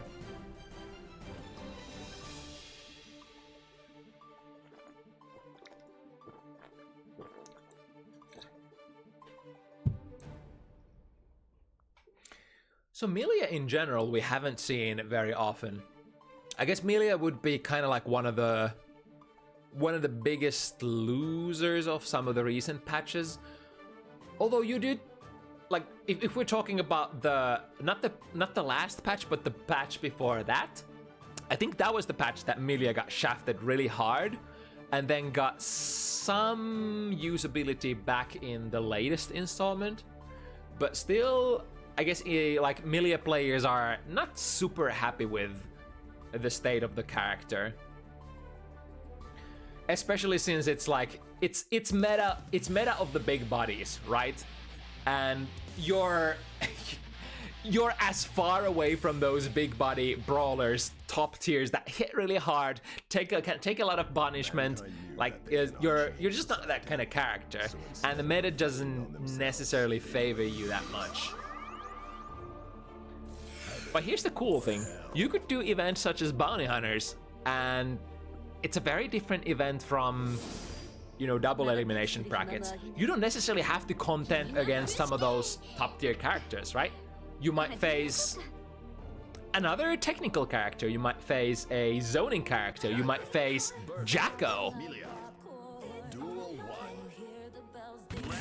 So first time for, oh, hello, what? I guess we were a little behind here. On a fast track for Koolmees to get the corner and get the pressure started. And the requirement often is you need to have enough minion gauge to get the party started, and if you don't, if you have 50's tension, you could enable one of the install supers instead. Doesn't matter which color, usually choose blue, because that gets you extra utility and some extra minion gauge recovery as well. Ooh, yep, Deflect Shield is pretty strong against Milia. I think there's a one of the things that Milia players are cursing is the FD Deflect Shield FD option select that provides you FD from another side and then Deflect Shield from another side, and it's really hard to do anything about that. And I'm tempted to say, because that was the first defensive option that Koolmees went for, that they might have the critical knowledge. They might know that that particular, you know, option select is pretty good against Milia. Like, even if you don't use the option select and you use Deflect Shield is still pretty good, right? Because it covers basically everything but the throw option. Ooh, very nice deep dash before Jacko will be able to throw that minion. Of course, once the minions are set in motion, they're much harder to stop at that point, becoming active hitboxes that can approach really fast. And at that point, you would have to provide or rather produce a really fast... Oh, that's a mistake! That's a misinput for sure! Ember dashed straight into a deflect shield here. And doubly bad because it does not do anything if your opponent back is against the corner. Because of course it only moves your opponent backwards and not you. So you might actually end up in a punishable position because of that. Ooh, clean Mirage into strike. Of course, one of the RPS factors if you're contending against incoming minions is if they come from a high angle, you could ignore them and just dash under instead. At which point the Jacko player would have to send them on a lower trajectory. Which might expose their position initially, because like, if you need to produce the minion and then kick it into motion, it's like you're way more available than if you, for example, take the minion out like mid-air and then throw it. Oh, trying a raw super punish, which actually is not gonna work out, but we'll get Ember out of the corner at least. DK, Bad Moon, one of the fastest overheads in the game. Here we go, successful combo, and we're a little low on the minion gauge, but doesn't matter. Looking for one more hit. And Koolmees.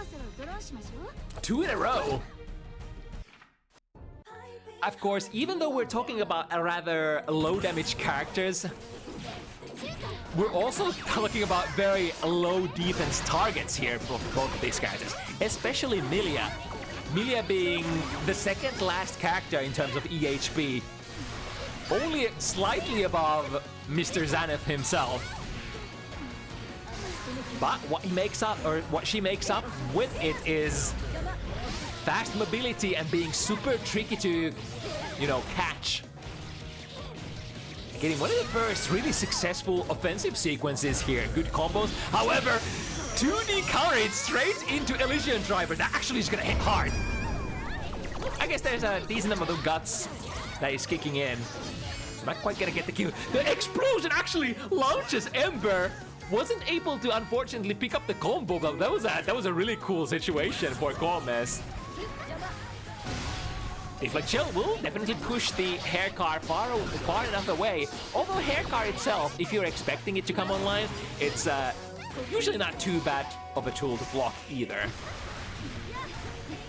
6 heavy into Mirage Cancel. Gotta be very vigilant with that. They do say that you can react to that Mirage with a throw and punish it. But again, you have to be really careful. You have to be watching very, very carefully what the opponent is doing. Perhaps even directing all of your focus on trying to monitor one particular tool. And that can make you vulnerable to other things. Ooh, tried to go for the Mirage again. This time the hitbox on the minion. Or maybe even the active frame's a little too long to get through. Ooh, that must have been a misinput. 5D hops over with the use of dash momentum S-disc. This won't catch right, yeah. The disc is there, and Jacko will collide it way before the hit scrap goes online. I think can Elysian Driver even hit an airborne target? I think it can, right? Because he is a hit crab in this version. Ooh, cool parry into wire save from Ember, utilizing the +10 to just rush in, get a throw, and then force a mix-up with a disc. It's definitely one way to cash on the opponent's respect. Although often enough, you have to start with the you have to start with the layer that accumulates the respect first, because like, you know, if you don't show the counter option, oh, that was from a tip end of 2D. Sends the minion forward with the soccer kick. The jump. Oh, it's not gonna. The Septum Voice is not gonna get there in time quite. However, and the jump D. The jump D has been pretty successful defensive tool so far for Koolmees. Kind of like a same kind of function as Dizzy when Dizzy's using her jump D earlier. Basically trying to send a projectile on an angle that is kind of hard to approach. And if your opponent rams themselves into it, it might give you a combo from a perfect angle, or it might give you an opportunity to get your pressure started. And this, no way! The 2 heavy actually ended up whipping there. Still, only a jump D away from finishing the opponent. And that tool, oh baby, that jump D seems to be working out just as intended for Koolmees. Trading here, successful. I think Ember actually taking the bigger stick of the trade here. Mirage, enough low profile to go under that soccer kick that time. Ooh, that's yeah, at that time there's nothing active, unfortunately, even if you use Deflect Shield. You would probably have to burst immediately to get that. Or Wire C even. Yeah, 6 heavy into... I think 6 heavy into Bad Moon is actually not a true mix-up. For even though 6 heavy puts you airborne and makes you eligible for coming down with a Bad Moon, there is no low option. You're basically like stuck into that animation of the 6 heavy. So like, if you see 6 heavy performed on you, just like Koolmees did here, just stand up. There can't really be, without using meter, there can't really be a low option of any kind. Mix up time though. Ember finds the hit. Get the ball stick. 1 hit away from sticking the opponent to the wall. I think Ember did press a button here, so if they break into a successful... Oh no, still the wall stick. Septum Voices, he's gonna cleave and will be able to get you a pickup afterwards as well. It's a kind of cool super that you can use it within combos to extend your combos, but you can definitely use it as a neutral tool as well. And if it hits for particular ranges, you still get a pickup afterwards, which is really cool. With successful corner Jacko sequence, lots of damage coming through. The 9-frame far slash that Milia boasts.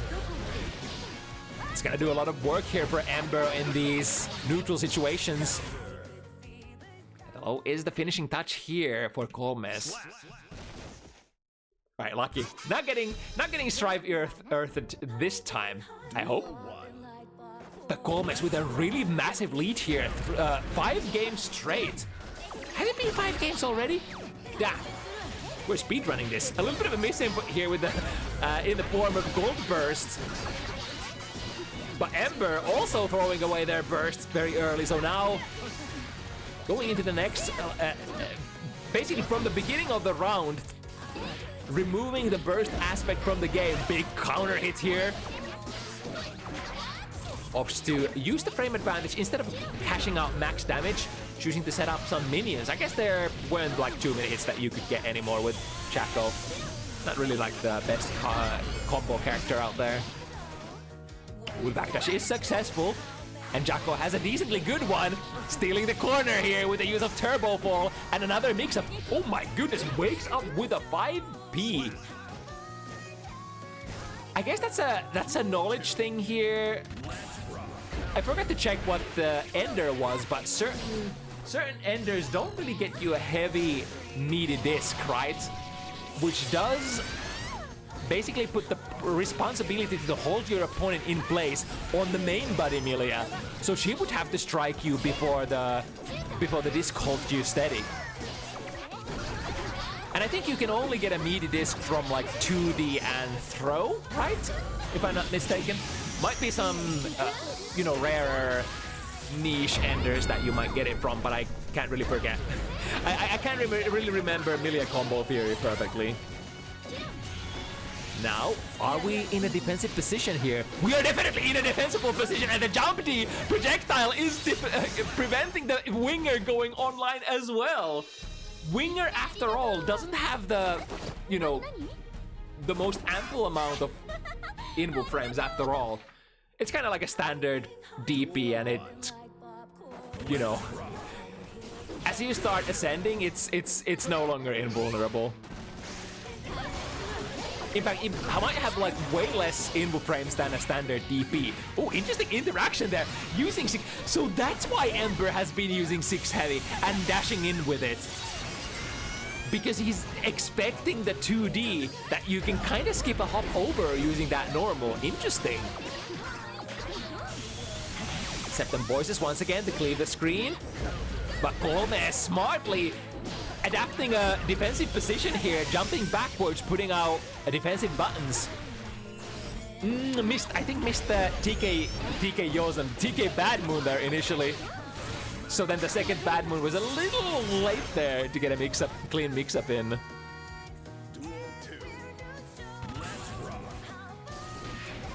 Ooh, the try-by jump heavy, of course, for Jacko. That button hits both left and right. Clear the screen horizontally, as they say. Ooh, great dash there! Gets a punish on the landing! Now, even though Koolmees has been using that jump D to great extent, it also does put you to a landing recovery. And another one-hit confirm. Counter hit straight into Elysian Driver. Decent amount of damage for sure. Ooh. Misinput or... I think there was another misinput on Deflect Shield. Has to have been. Because the other reason why you would ever use Deflect Shield airborne is if you want to eliminate your landing recovery. But that's a very niche case RPS, right? Yep, there we go. A more successful Deflect Shield.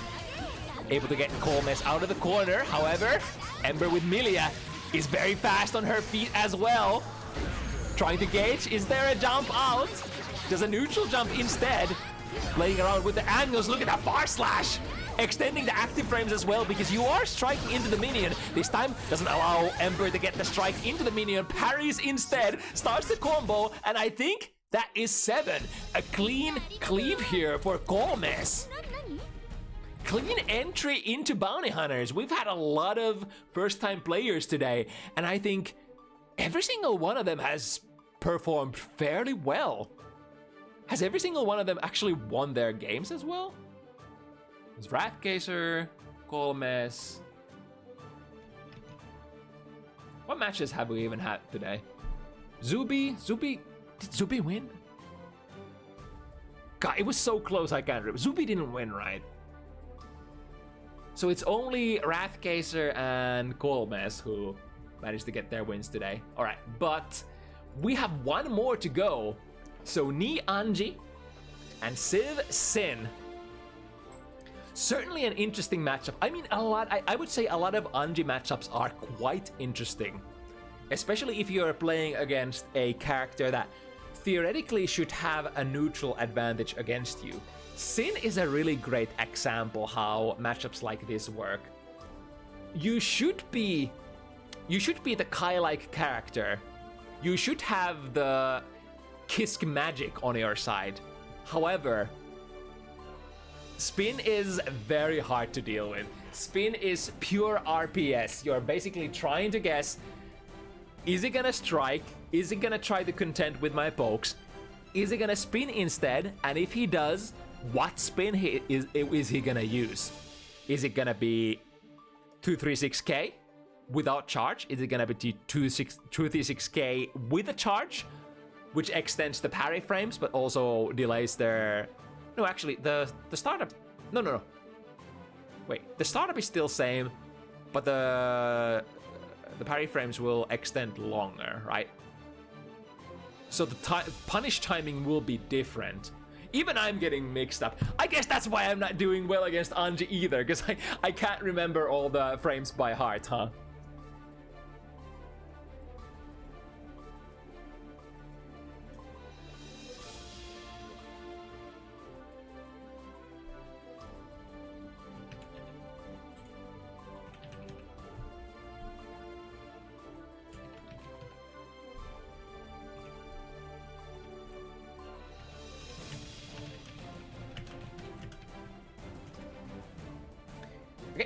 Let's get the players into the lobby.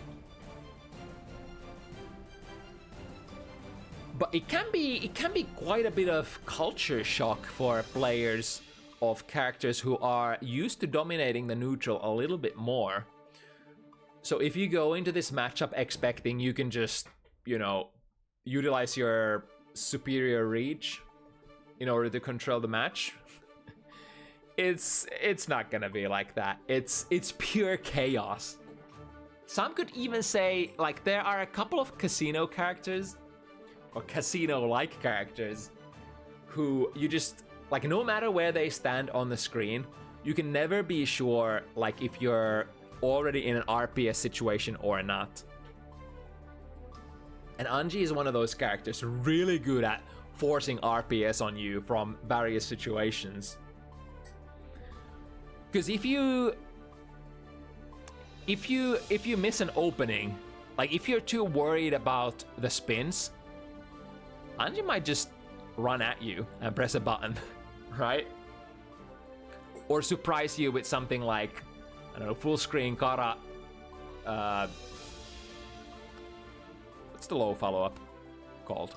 I guess we have a little bit of time. Let's try to remember all the names of the moves, because I'm particularly bad with Anji in this respect. So Rin is overhead, Nagiha is low, Ko is anti-air, and Shin is projectile. Okay.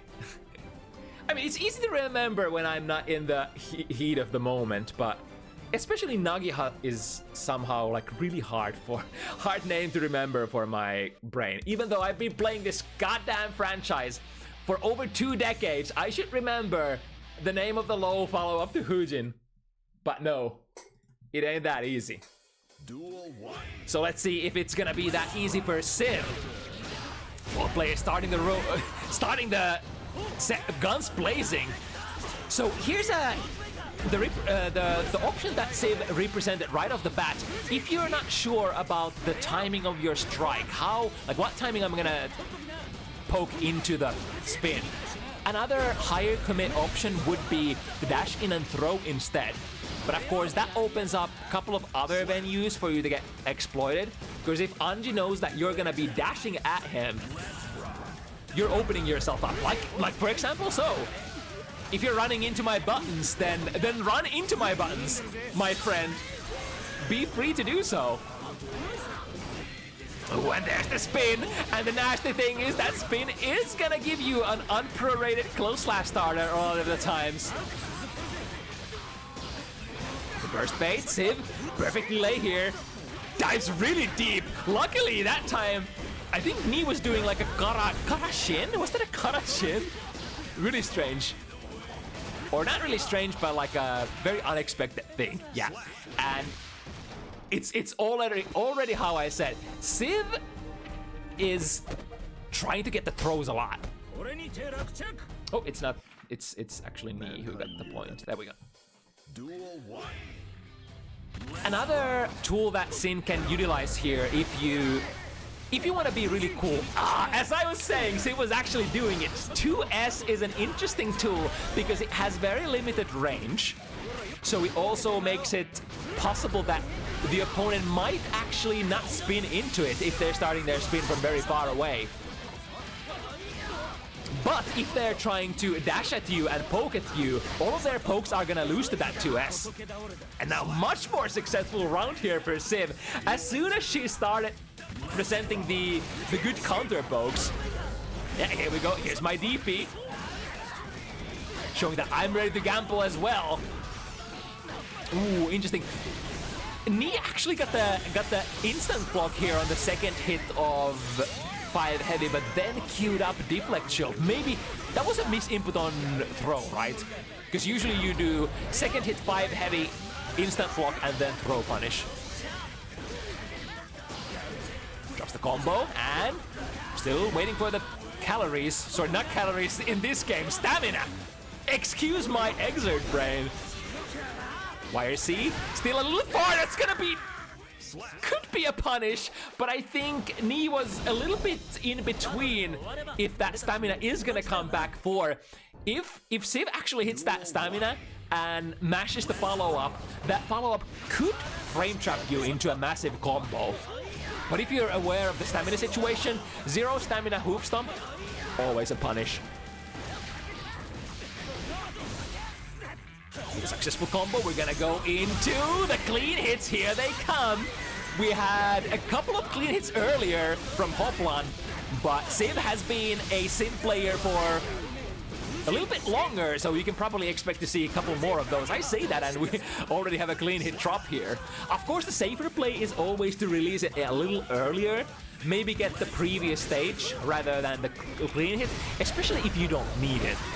So if you're in a position like this in the corner, you would probably aim for the previous stage, just for safety. Because the damage is going to be the same, right? Alright, we got the 5k6 heavy loop, one of the simplest and one of the most Sim favorite combos in the community. Oh, but that was a little too close. That time 2S is not gonna whiff. It's actually gonna register straight into the parry frames. YRC, give me back my frame advantage. Sim is fully loaded in terms of stamina and just goes for the back throw. Of course, throw is on defense a very potent defensive tool, because there's the, like, depending on what you cancel Hujin into, there are a lot of throwable gaps if you know where to RPS, right? And you would have to play a very particular kind of sequence in order to, like a layer 2 sequence as Anji, to call out those throws. The OTG into basic frame testing. Me says, we had enough, but Sim puts him straight back in there. A little bit of frame kill there to waste time by using the food command, and then break the wall with a decently hard-hitting move anyway. You can usually get a close slash out of that anyway. See, completely loaded with the meter 100. What can we do? Is that gonna kill? Even fully charged 5D is not gonna be enough, so RTL, RP, we're actually gonna go into a Tyrant Barrel, which is an interesting option. And it's actually gonna kill. So the thing here is, a Tyrant Barrel is not inable, but because you are at a round start distance, unless, yeah, it's actually gonna be kind of hard to produce anything that could, like, kill Tyrant Barrel. But at the same time, it is not very threatening either. So if you just backwalk out of it, I think you should get a punish. Yeah, we're low on stamina, but we can definitely cash out with the use of the tension as per usual. And I'm looking for one more hit. Of course, Anji is quite hard-hitting character. Gotta tread carefully here, the overhead. Oh, and a clean punish here. We got an actual airborne punish here going into the best possible combo. YRC, of course, Sim wants to spend all of the meter in order to not let me play as much as possible, but play he is going to. Early cancel into Iseogi. Even though that super hits like kittens, it is still gonna provide you with a wall break and the guaranteed damage that you get from the wall break, the extra damage, which is like 50 or something. A burst to prevent the wall break. Would have had to spend the last stamina to make that happen. And now, yeah, it was a troublesome situation because Sim wasn't quite far enough into the 50 stamina that time. Sorry, the 50 tension that time to supplement for the stamina. But now, from the heavy button cancel, very comfortable hit confirm. You have 2 hits to check that it actually landed. And then go for the TB. Could go for RTL as well if you were mid-screen. Sin has probably some of the best supers in the game, in the sense that, like, it's really comfortable depending on your spacing. And there's the 2S spam. Yep, it's definitely the button. Definitely the button to press against Anji. And then Anji will have to actually make some really high-level adjustments. Anji will have to whip punish. And let me tell you that 2S from Sin is not an easy button to whip punish. So you will actually have to probably utilize fundamentals that you don't utilize very often on this character. So it can be we were talking about the culture shock of being Sin against Anji. But then the counter culture shock is like, what? You want me to play standard? You want me to do what? You want me to whiff punish? No way. Ooh, but here's a good read. Close slash, close slash. Sends Civ a little too high up in the air. Maybe hit the close slash like at a very optimal timing. Either way, it's set Augie wall break. 50 tension and almost full burst to defend with. We're starting with the YRC, plus 10, go into wall breaking combo. Okay. There are two schools of gaming here where one spends all the stamina and gets the wall break, and one drops the combo and plays the corner with one stamina. Both are valid ways of playing Sin. Overhead, and should be a kill. Yeah, it doesn't really matter what Civ goes into here, because the opponent is so low health already. You could just go for another RC. Could go for a super. Could go for... Could just not do anything and just go for 6 heavy. I mean, it is possible to perform either Hujin or the spins at a timing where the 2S is gonna be minus, I think, on the exit. There we go, clean hit Tyrant. And how are we gonna defend with here? Goes into a low. Oh, and even though it is minus on hit, of course you would expect that there is gonna be a follow-up.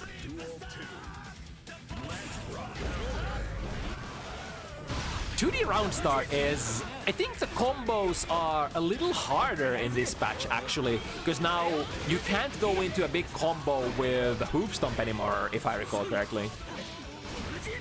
The 2P grounding the opponent. Finding the overhead, of course the Rin, the overhead version will never go into any more damage than just the single hit knockdown. But it is still valuable for Anji because you can convert it into a point-blank Oki situation using your close slash, for instance.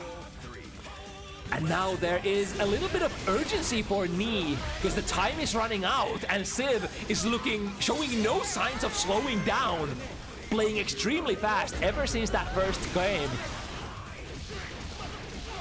It feels like after that first successful game for Knee, he has kind of struggled to gain any sort of momentum. I mean, we have a little bit here. YRC is of course what puts an end to that. 5 heavy into, ooh, ends up a little too close here.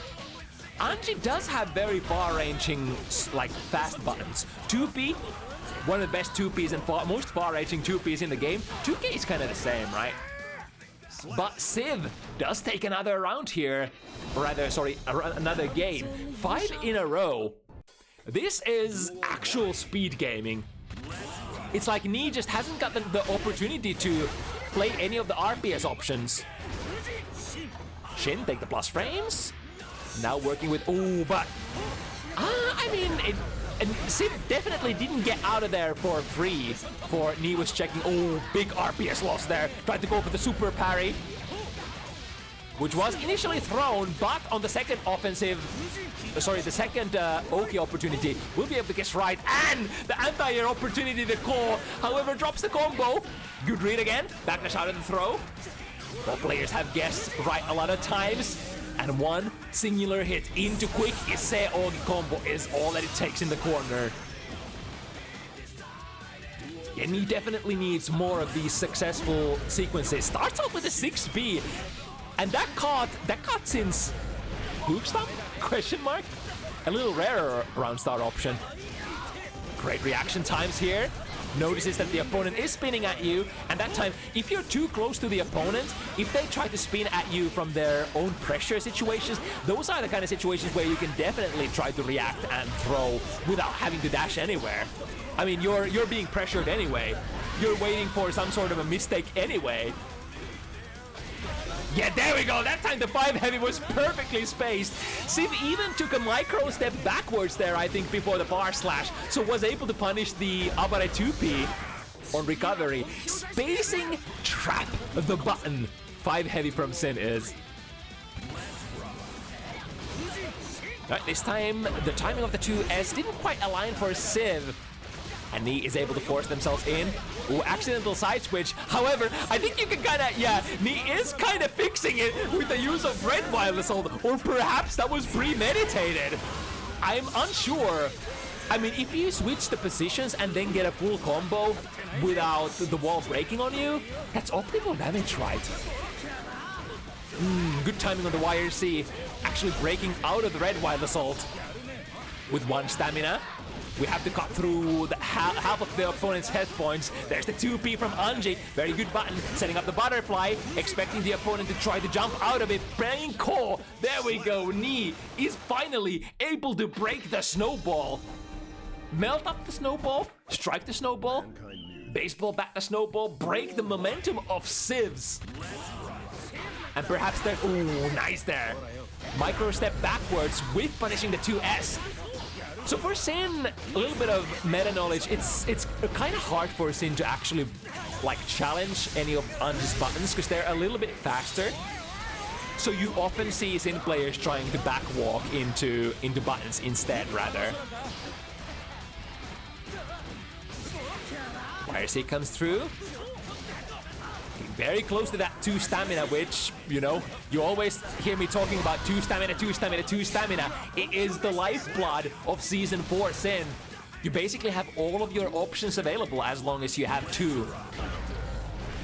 Again, the 2D counter hit. But what do you cancel into? I think... I actually forgot what the optimal combo is there. Right, simple combo into clean hit Tyrant Barrel. Maximum damage, massive damage. And got the back dash. That's the most beautiful thing you wanna see. You are 0 stamina, and then you catch the opponent with your close slash. Airborne.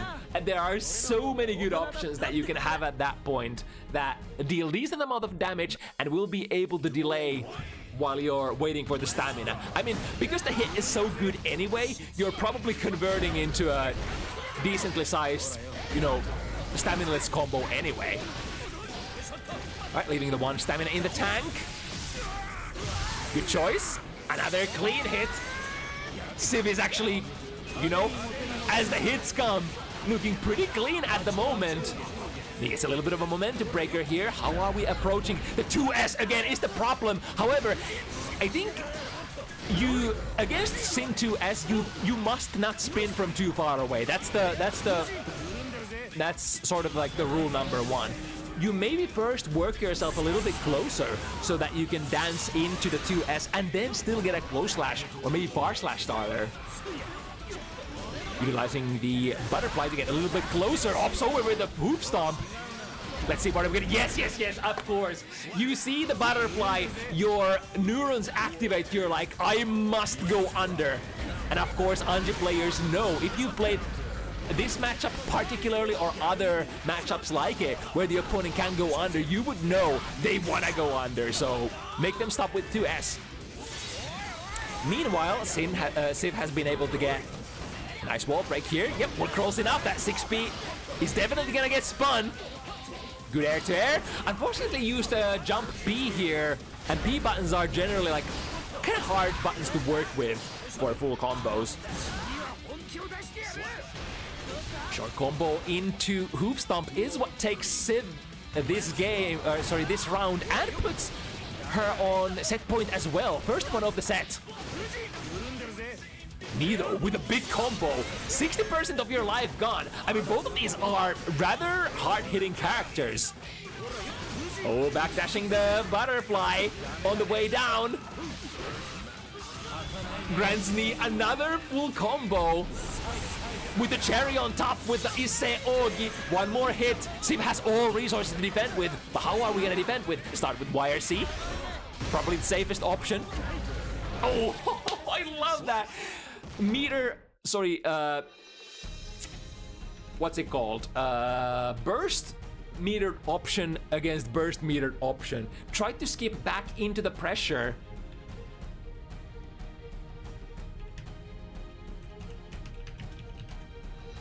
But Knee was ready to play the counter deflect shield to negate that that pressure reset tool. Let's see if the players actually noticed. I usually try to inform that there actually is a spectator DC. You can kind of tell that, you know, the spectators are gonna drop if you get a little bit of a Strive Earth moment in between. And I think the players noticed. So we're gonna sandbag this one. Not losing any footage, which is, of course, very preferable here, for Civ has basically the reach. 6-3. But I mean, I've played this matchup quite a bit, and I know you lose concentration for a second, and you could find yourself in a 6-6 situation very fast. And this is a matchup that requires a shit ton of concentration as well. Because you're like, especially if you're looking to punish the recoveries of spins. If you're trying to cash out big time, you're gonna have to be really, really perceptive.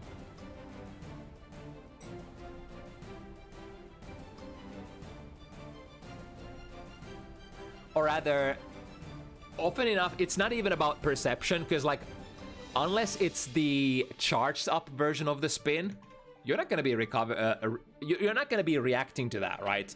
It's just like the normal spin is way too fast. You would have to have a read. Oh, right. I didn't. Okay. I mean, speaking of perception, at least my players today are very perceptive for when the spectators are disconnecting from the lobby. All right, back into it. Civ with 6 points. It's gonna be, again, the 2D. The 2D has been working so well for Civ. The only finishing, I love that. Using the FD, trying to push Civ away from his, you know, Gatlings into heavy buttons. And if you do, there is opportunity to punish him between those buttons. 6P is probably the easiest one to get in there. Successful block on the lower head.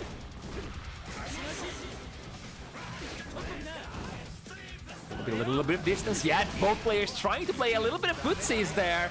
Of course, it's a bit more difficult for Anji to engage in traditional footsies because your buttons are...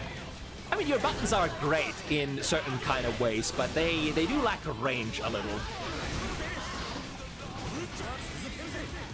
RC forcing your turn. Ooh, the DP comes out from very far away. And because of that distance, Knee was actually not quite in the position to punish, but second time's the charm? And gets a punish on the second DP. Round start, dash in. Very brave. We got a full conversion here. Unless, yeah, I guess we could, it's definitely one option to not burn any stamina. And then bank on the next one! Shimmy, 6 heavy into clean hit kills. Clean hit it is. Set point Civ once again. Knee, make your choice. Live or die. It has to be the best Guilty Gear that you've played in a long while. Once again, the 2S from Sin, such a good rate. What? The timing? I've never seen close slash connecting against a whipped core. That requires actually nutty timing. I can't do that shit. That's optimal, of course. I usually take a air throw, which is of course very, very small. Here comes Knee with the last bits of his hit points, plus frames from Shin. However, 6-speed challenges and the bait. That's gonna be a wrap. Wham bam, thank you, ma'am. Knee starting extremely strong, completely dominating Civ in game 1. After that, a huge sprout of momentum for Civ, up to 1-5. Then started evening up a little. Knee was able to get some success here and there, but ultimately, I think it's the 2S tech. The 2S, the secret sauce for Sin. If you position yourself in a perfect place and play that 2S, you're gonna be semi-safe against certain spins. And if you can prevent Anji from playing spins, that's already half the battle won.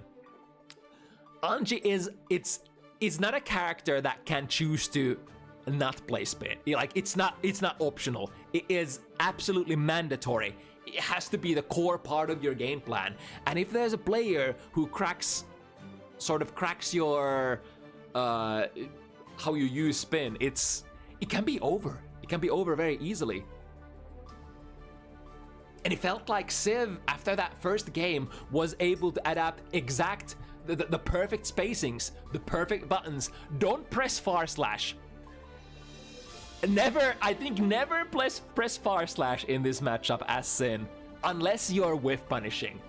And how often are you whiff punishing, Anji? Not very often, right? I mean, it can happen, but you're probably gonna be the sort of the defending party as, of course, the character that is supposed to dominate the neutral. So Anji has to come to you. So you're a little bit more...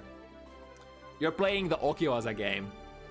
As in, you're putting in active frames on the board and sort of expecting your opponent to run into them. But // is really bad for that, because // will actually connect with faraway spins. Not good. Not good at all. So in that sense, I really liked how Civ made the adjustment and started playing the matchup like I would play myself maybe as well. Good stuff. But yeah, that's all of our matches for tonight.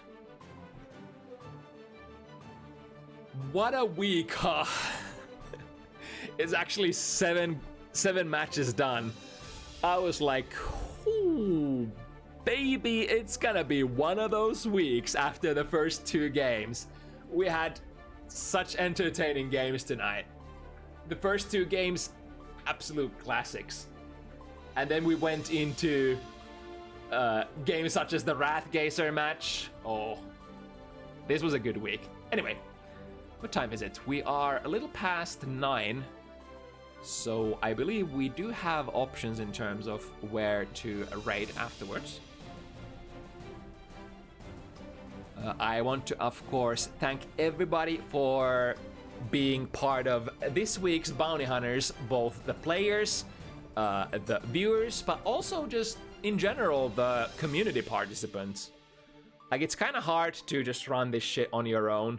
I mean, it's sort of like a 2-person operation at this point, because I do have a little bit of help, but even simple things as like people participating in the community is really nice, because like I only have so much energy per week, because setting up these things does take a lot of work hours. Anyway, if you want to join next week, join Discord, apply in the sign up forms, and we'll set you up with some good ass matches, hopefully as close as some of the matches tonight. That said, we'll probably raid Gender Cross up here. They are bi-weekly nowadays, as far as I know. So thank you so much for watching. We'll be back next week, same time as per usual, 5 p.m. CEST. Don't miss it. I'll see you again then. Stay safe. Let's do the gear. That is guilty. And yeah, that's it. Bye.